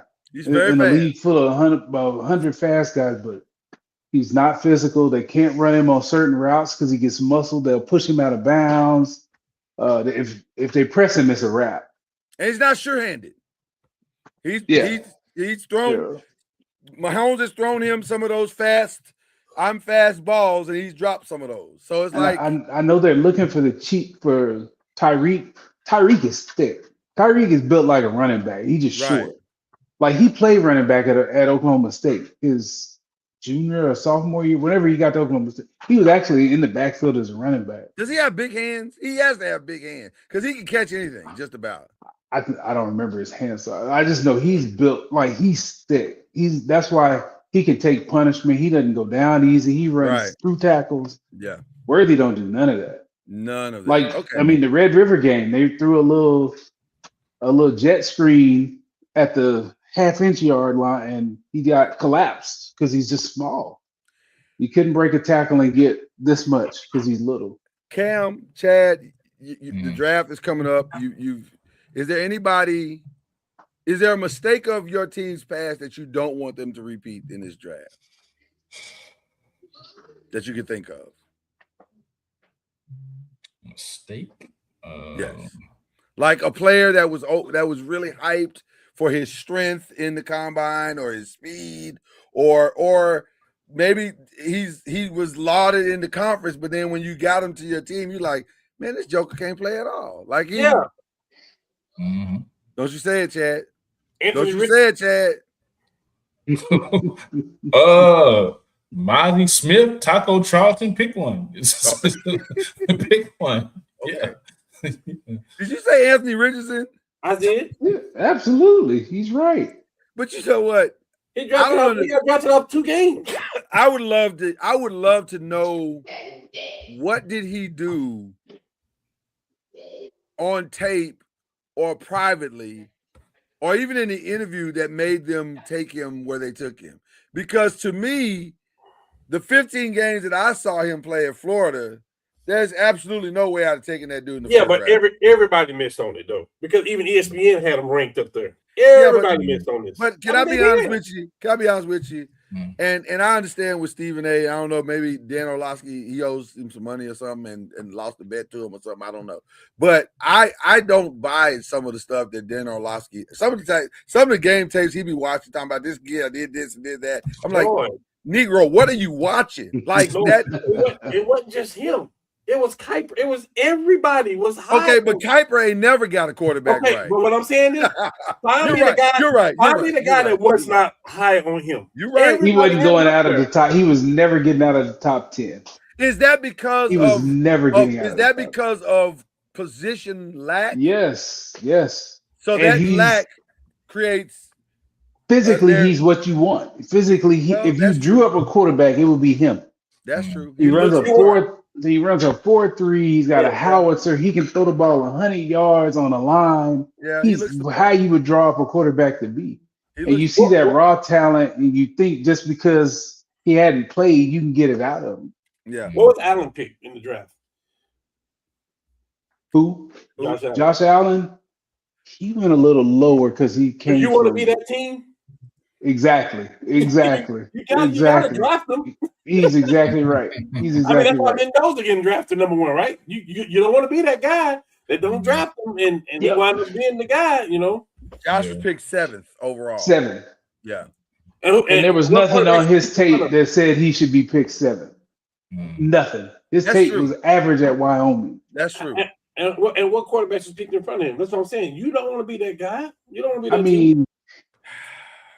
Mahomes went 10. You don't want to be that guy. And the Bears traded up and passed him. But the problem is, I know it's crazy. And because why? Because he beat Florida State. You don't want to be that guy, man. I'm just telling you. But you're gonna end up being that guy anyway if you get it wrong. Like you're gonna be. You're either gonna be that guy on draft day, or you're gonna be that guy at the end of 1 or 2 seasons. Not necessarily. Well, just think. If the 49ers didn't hit on Brock Purdy, that's what the GM would have got fired. The GM would have got fired. They made the worst trade in history. I agree. To get a kid from North Dakota State. They could have got Chase. Right, that's because he would be fired if they didn't hit on Brock Purdy. They got picked in the same draft. That's exactly right. They made the worst trade in history. Yeah. To trade. And by the way, that's another one of those that didn't make sense because there's nothing that was on tape. There's no way you can say the tape did it because he only started in like 10 games at a Division 1 AA school and didn't play for you. In COVID. So there's nothing you could have looked at to say, oh man, this guy's it. The worst trade, one of the worst trades in football history. Yeah, Brock Purdy saved his job for sure. For sure. But quarterbacks, if you're big, strong, fast with a big arm, Jack, you're gonna go high. Hardest position to select in the draft. What's the hardest one? Is it quarterback? Quarterback and offensive lineman for me. Wow. Why offensive lineman? Because of the nuances of the technique that's involved. It's just so many of them play, and there's so like it's to me it was always a struggle like that. Some guys are highly athletic and can block all the speed rushes and just it don't click. We took a dude, Raven Clark from Texas Tech, one of the most athletic dudes you'll ever meet, big, strong, athletic, and it just never clicked. Yeah. And then some guys you don't think are athletic, but they're tough and gritty and smart, and they play for 10 years and they go to they end up being an all-pro. So those are the harder ones to me. You know who that is, who that has been for me, and obviously I have a personal connection to that one, is Mekhi Becton. I thought Mekhi was going to be a no-brainer, and then he went to the Jets and was awful. He was awful at the Jets, but then he got to another team and he won a Super Bowl. So it's like sometimes it's where you go and who's coaching you and how you're adapting it. I mean, there's a lot of different factors that play into it. But man, I agree with you. The draft is such a crapshoot. Yeah. I mean, we took Tony Hugo in the first and second round from Arkansas. And you won't find another person probably as athletic pound for pound as that dude. And it didn't click. Yeah. It does, sometimes it doesn't. Next skill week, guys are pretty easy to skill guys. I was good at skill guys. Yeah, skills guys.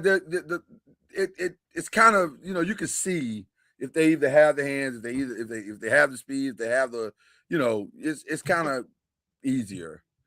But yeah, I agree with you. Safeties are kind of tricky sometimes too. Like corners and safeties are kind of tricky. Sometimes corners are pretty easy with me too. You think I never had a problem with corners. Mm-mm. My team that was easy. Corner, that was the biggest thing with corners and safeties are your eyes. You got bad eyes, you're gonna struggle to play, especially a safety. Got you. Okay. You get a smart quarterback, Peyton with a dumb safety, that's a wrap. Well, ladies and gentlemen, next week we are having our third annual draft. We're gonna figure it out. Who's going where? Who should go where? As long as you don't have a draft grade segment, because you can't grade a draft till. I don't care about the draft grade. Okay. I've never cared about the draft grade because you don't know that until the end of the season. You don't know that till 3 years down. Right, and even then it's right. It's not even that. Not even then. It's like yes. Because if you go by draft grades, year one, the Buffalo Bills got it wrong. Yeah. Except they actually year two they got it wrong too. Right. When they threw that ball in the flat to a fullback 40 yards down, not in the flat. Took a little while for them to get that great. Yeah, you throwing the ball 40 yards downfield to a fullback. Yeah. So anyway, we don't really do grades, but we do we just draft and have some fun with it. So we'll get into that next Tuesday. All right. This is where Byron's gonna check out, ladies and gentlemen, as we go into the that is a fact. The final 5 questions. I am of the opinion they've only sold me on 3 maybe 4 matches. Okay.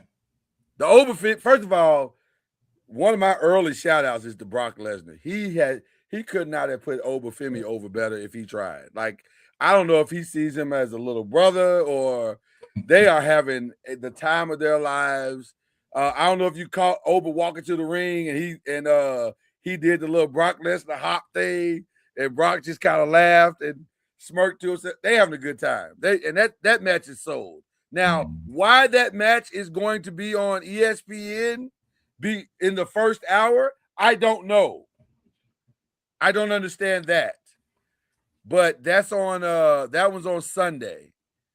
So the Sunday matches is Reigns, Punk, Cargill, Ripley, Demon Finn versus Dominique Mysterio, Sami Zayn, Trick, and then Oba and Brock they'll open it up, and then that weird intercontinental match where they're basically just trying to feature Javon Evans. Well, I mean, that's what they're trying to do. Yeah. I'm assuming Javon's gonna win. Because it's Penta, Javon Evans, Dragon Lee, JD Madonna, Rusev, and Rey Mysterio. Which one is you guys looking forward to on that one? You already said it, Javon Evans. You are looking forward to it, Javon. Okay. Yeah. All right. Is anything jump off the page for you, Cam? Not really. I mean, I'm gonna watch it because it's WrestleMania. Yeah, I'm curious about Punk Roman. I feel like The Rock is somehow going to be involved in this because they're trying to set up next year because they can't have another empty stadium in Saudi Arabia. Like they can't do that. So if they can even have it there, you can't keep booking it somewhere and then moving it, can you? All this stuff going on in the world, man. All this stuff going on in the world. Well, that's why they moved it. That's true. Saturday we get Cody and Randy. With Pat McAfee in his corner. That's such a weird match. Stephanie Vaquer and Liv, Seth and Gunter. That was a pivot that nobody saw coming. AJ Lee and Becky Lynch is running back. And then that fatal four-way thing with Nia and all of them. And then the one I really want to see is Jacob Fatu and Drew McIntyre, which again is going to be in the first hour on ESPN. And then the iShow Speed thing, I don't get that at all. I don't get that at all. It just with Logan Paul appeal to a different audience, man. I guess I don't get that at all. That just seems like a waste. But the only one Saturday I'm kind of interested in just because of the talent is probably Seth and Gunther. Mm-hmm. Talent wise, that should be a good match. And if they let Jacob and Drew act a fool, that'll be fun to watch. Because they'll make it ugly. Yeah. It won't be great wrestling, but it'll be a nasty match. I don't want to see Gunther win anything. I don't love Gunther. He's weird to me. Yeah, he's built weird. He wrestles weird. Yeah, I don't like. Cam, what do you think about that one on Saturday? I like the card. Okay. All right. Well, that's what's going down Saturday for WrestleMania. This was announced today. Okay. All right. What have we watched? What are we watching? I watched one of my favorite segments, by the way. I watched two things. I watched the Pat Summitt documentary, which is really good. Pat Summitt got a doc? Yes, sir. Yes, you know she had one. Okay. Pat Summitt documentary was good. And then I watched I started watching the Lamar Odom documentary. I'm not watching that. Which is very interesting. I don't want to watch a dude do crack for 45 minutes. I didn't see any crack for the time I watched it. You know, I don't want to see the Kardashians. You know there's some crack in there. I mean, I ain't got to that part yet. Okay. You know some crack in that video. But yeah, that's what I saw. I got it. If you are a fan of the show The Boys, they return tonight or in the morning at 3 a.m. And The Boys is a I don't know how to describe The Boys to you. It's a lot. It's a lot. Have you seen The Boys? I have not. It's a oh man, I don't even know how to describe it. If you mix the violence and disgustingness of John Wick, no, that's not even. John Wick is light compared to The Boys. I don't know how to describe it. The Boys is a lot. It's a lot. It's a lot. It's interesting, but it's a lot. But they come back tomorrow for the final season, so that'll be. Shout out to Paradise. Early shout out from me from Paradise. Lived up to the hype. Yeah. Got it right. The ending got it right. Very curious to see where this is going for season 3, which they've already started filming. So I'm looking forward to that. So there you go with that. Anything else, guys? Give me anything else? I just watched the series. I finished watching Paradise, and then we watched Sheriff County, I think the name of it. That's one of those landman spinoffs, right? It was good. Okay. I need to watch Landman. I need to get caught up on that too. Everybody keeps telling me Landman and Tulsa King are it. They are it. What's next on my hit list? But Sheriff County. I'm going to make that happen. We watched the whole thing in 2 days. Let me just say. Really? They are currently filming Frisco King in around DFW with They're filming Jackson. all of them. They're filming all of them. He got a whole. I forget the brother's name, but he's got a whole. Taylor Sheridan. Taylor Sheridan is filming all that stuff in the same spot. Like they all out there together. Yeah. But this is Samuel Jackson. I heard the Samuel Jackson one is coming up, or it's about ready. It's filming. It's filming right now. Filming right now. Okay. All right. So we close to a completion. Do any of y'all watch the Tyler Perry Beauty and Black thing? I watched the first season. Somebody put up a clip of something I guess that happened this season, and the girl in the video. This is not even a spoiler because I don't know why she did it. But she took a sledgehammer and slammed it into the girl's leg and left like a little small gash. I was like, I'm out. I'm completely out. If you take a sledgehammer and only a gash is there, I'm out. I'm out. A sledgehammer made a gash. Tyler Perry on some different stuff right now. Yeah, we're done with that show. No shade to Tyler Perry, but I can't be a part of that. Yeah, don't mess up the Tyler Perry deal. I can't, because every time he puts something out, he goes #1. His audience is the greatest audience on planet Earth. They're gonna watch whatever he put out, wherever it is. It don't matter. What he's put it on 5 different platforms. I'm just saying, Byron, the man has put it on 5 different platforms. One thing you can't argue with is his success. You may not like the stuff he put out. No, he's successful. That don't mean it's good. That don't mean I gotta watch it. Listen. But I don't think he's making it for me. That's the thing. Absolutely. More power to him. He's employing black I'm people. not his audience. He's getting folk paid. I'm cool with it. But he's getting them paid and he's putting out a lot of stuff. Don't get mad at me for not watching it. Yeah. Because I'm not. All right. So I think that's all we got. Oh, y'all watch The Neighborhood? Yes, I do. The show The Neighborhood? Mm-hmm. Neighborhood's a good time. I just got into it this year and went back and binge watched a bunch of the shows, episodes, just to get ready because they're about to close it out. And I'm sorry I missed it. It's really a good time. It's really good. Yeah. It's a good time. It's a good time. So, all right. If you want to do a retro, go back and watch Blackish. I love Blackish. And my hot take for the night is Blackish is better than The Cosby Show. Okay. Just saying. Go back and watch it. Yeah, that's a take. Yeah. Go back and watch it. That's a take. I mean, without no Cosby Show, there would be no Blackish. I didn't say that. You're 1,000% correct. But if you watch Blackish from start to finish, there's no way you can walk away saying this is better. This is better. It's a bold statement. And I am a diehard Cosby Show watcher. I can quote most episodes of the Cosby Show. And I still will say Blackish is better. Thanks. So there's your hot take for tonight. Take that with you. That was a take. Yeah, very much so. Take that with you. Who we praying for this week, y'all?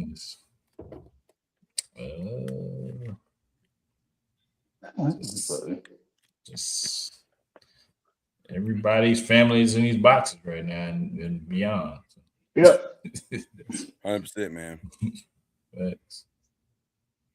Pray for the medical staff of the Lakers. They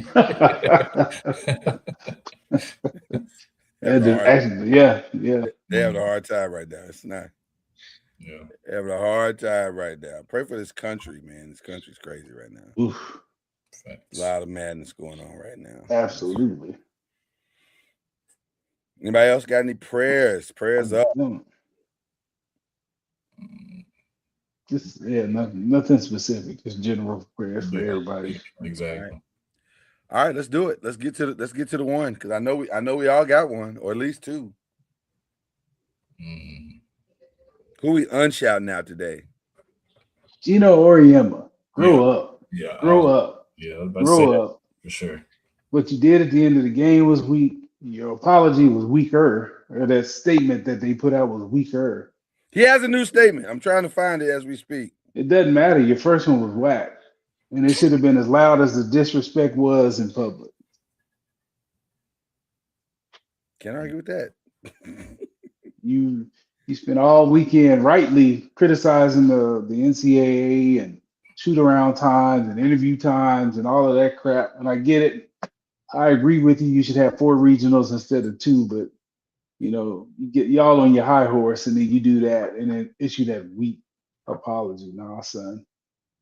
You need more people. We don't believe you. And shout out to all them UConn players defending that crap or excusing it. Who defend? I thought it was a bunch All of them. All of them.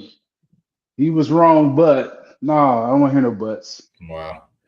Only one I heard was Sue Bird, and she was very adamant that he was wrong. She didn't really butt him.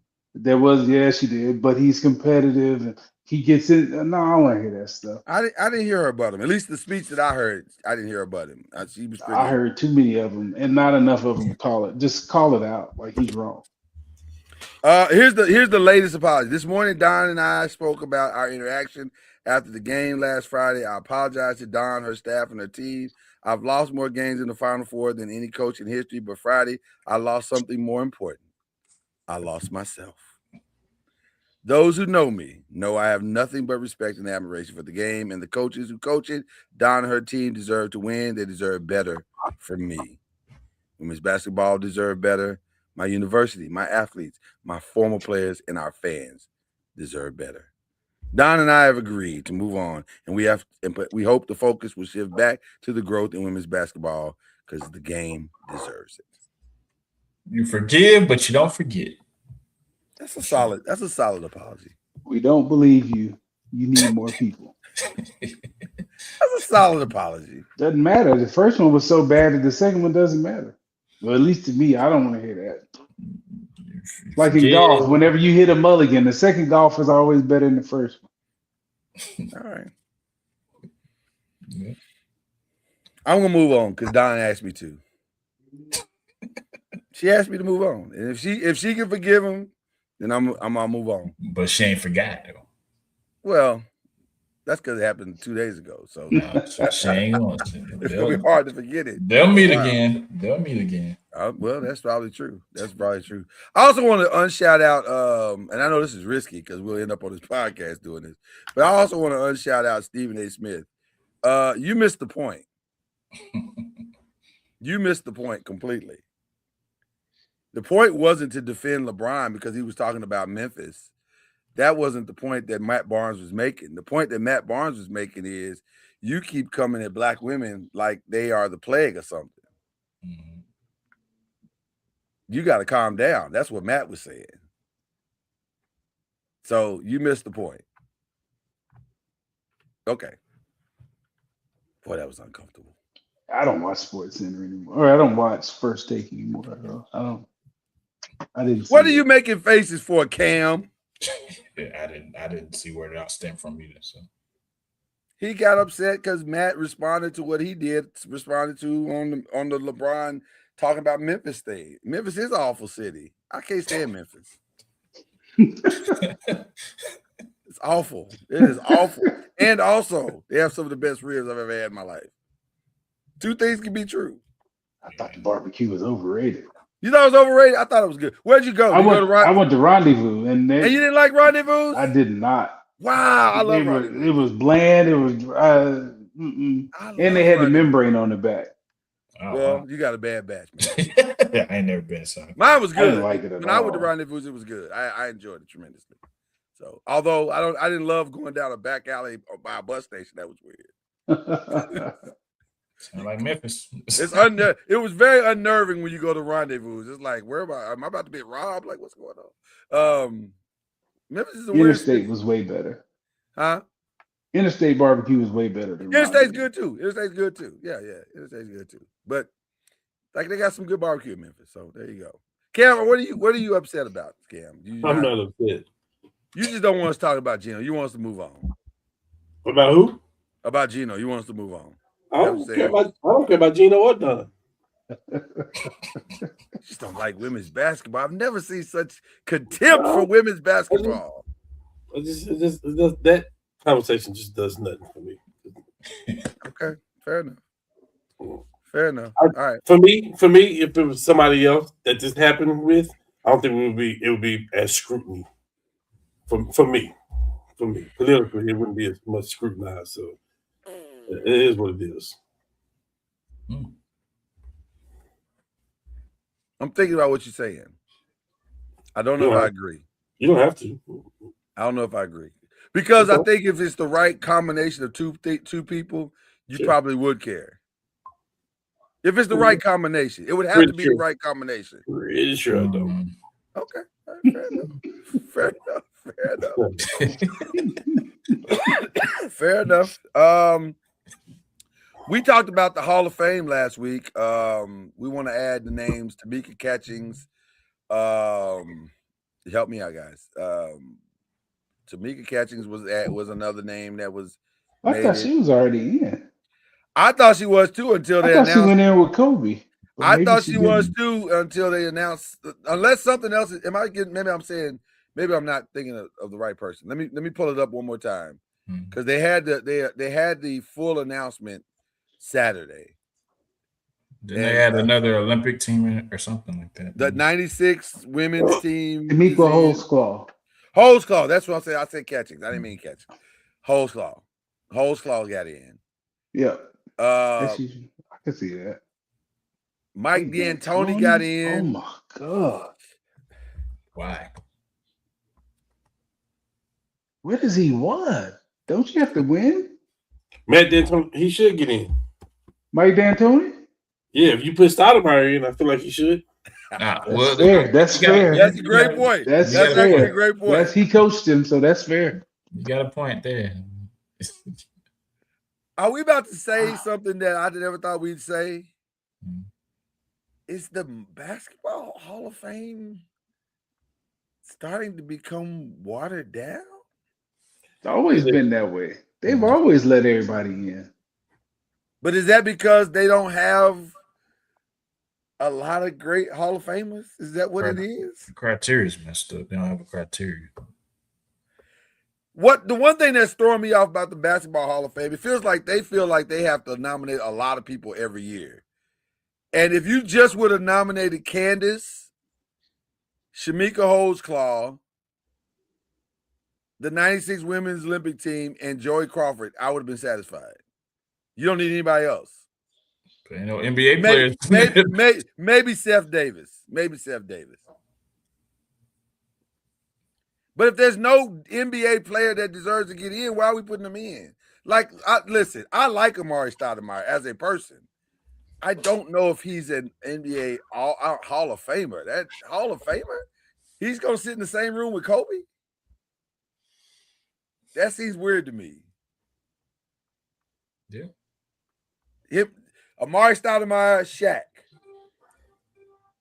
That don't feel like the same. I'm just saying. Doc Rivers, Phil Jackson. I don't know. Okay. I mean, listen, Hall of Fame, if y'all like it, we love it. God bless you. Okay. Who we shouting out? Let's close it out. Who we shouting out? Shout out to Squad. Win the championship. Shout out to Big Ten, UCLA. You've already shouted them out. Shout out to Squad. Shout out to Big Ten. Win in UCLA women's basketball. Just gonna keep shouting them out. Huh? Yeah. I mean, you would too if you won. You're right. Okay. Okay. You're right. Shout out Dusty May for utilizing the transfer portal. And I'm sure you continue to do that, sir. And go blue. All right. Cam, Byron, who you shouting out? Great, Cam.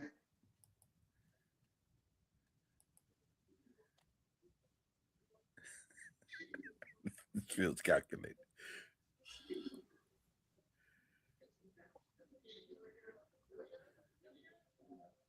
Who you shouting out, Cam? Byron, you good? Yo, by all means, please.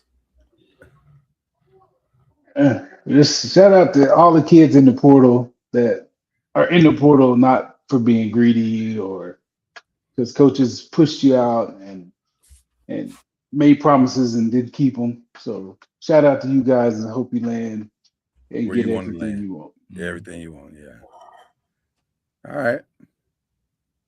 Okay, Cam. Who you shouting out? I ain't got no shout out, man. Not even the wife? The wife don't get a shout out? You get a shout out every day, bro. That's automatic. That's automatic. All right. Shout out to my little brother. He showed up for the first time in 7 years. He brought my nieces and nephews.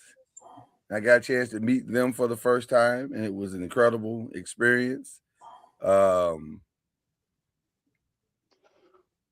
Everybody's amazing. I have amazing nieces and nephews, and specifically shout out to the 2-year-old who, when faced with the adversity of being outside with a dog, decided to come back in the house and told me, Uncle Lloyd, I can't outrun that dog, so I'm gonna stay in the house.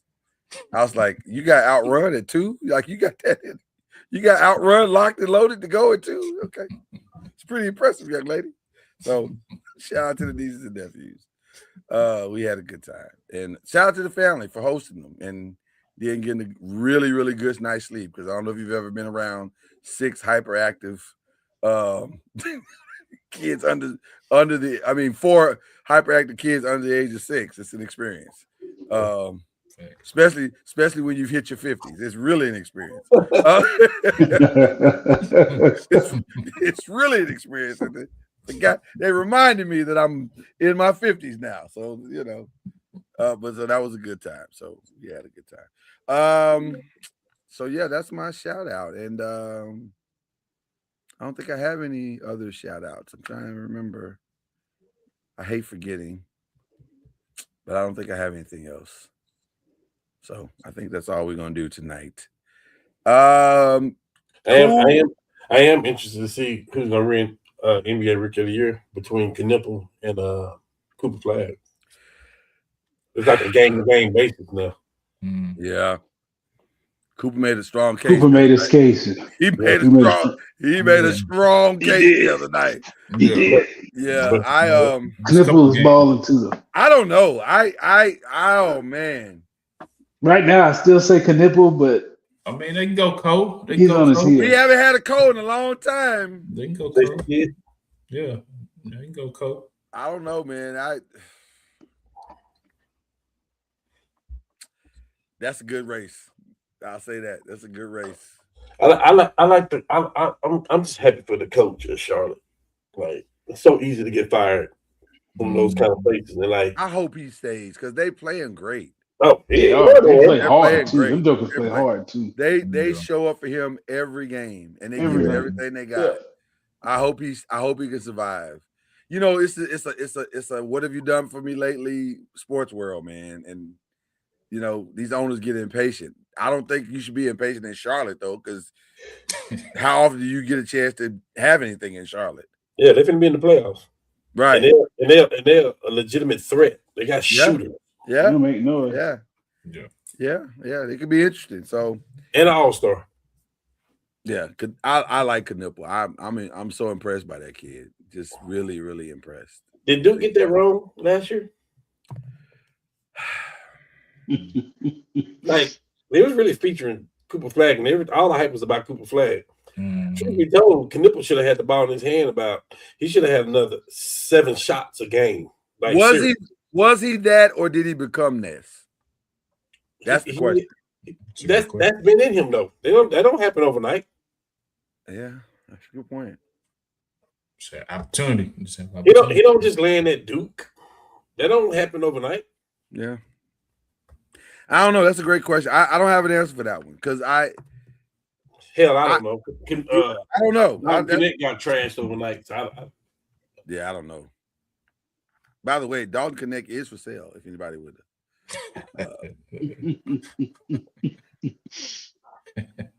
Just say it. He's available. I'm gonna go with Knipple for Rookie of the Year, though.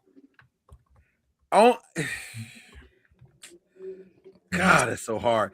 But you know what? The only reason I would agree with you is because of availability. He's been there, and Cooper missed. Not because Cooper's fault. It's not his fault, but he's been there, and so. Early in the year, Jason Kidd had him playing point guard. I thought it was the dumbest. It was. That was. Yeah, but now at the end of games, when he's got the ball at the top of the key, I'm like, okay, kid, my bad. No, it was still dumb, but he is cleaner with the ball now. Yes. Yeah, because in one-on-one situations. Yeah. I don't know. We'll see. We'll see. We'll see. But Mavs got half of it. They've already somewhat replaced what they've lost. So let's see if they can keep going. So. All right. Well, always a shout out to the wives for giving us the opportunity to do this. We appreciate them and all showing us love, family love, and all that stuff. And we appreciate all of y'all for watching every week, week in and week out. Y'all show up and put the numbers up for us, and we appreciate it. So keep doing it, and we'll keep doing it because y'all doing it. So there you go. With that being said, this is the 5, and we ain't got nothing else to say. So we out. Shout out to Gino. Do your thing, boy. Do your thing, boy. That was lame. No, it's Gino, man. That was lame as fuck. Let Gino do his thing. Let Gino cook. I'll see y'all later, man. Let Gino cook.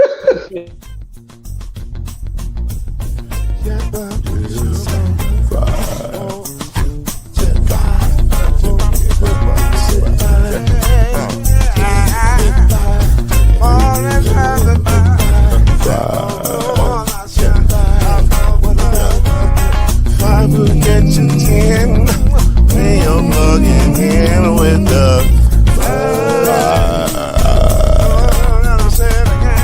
there's no mystery.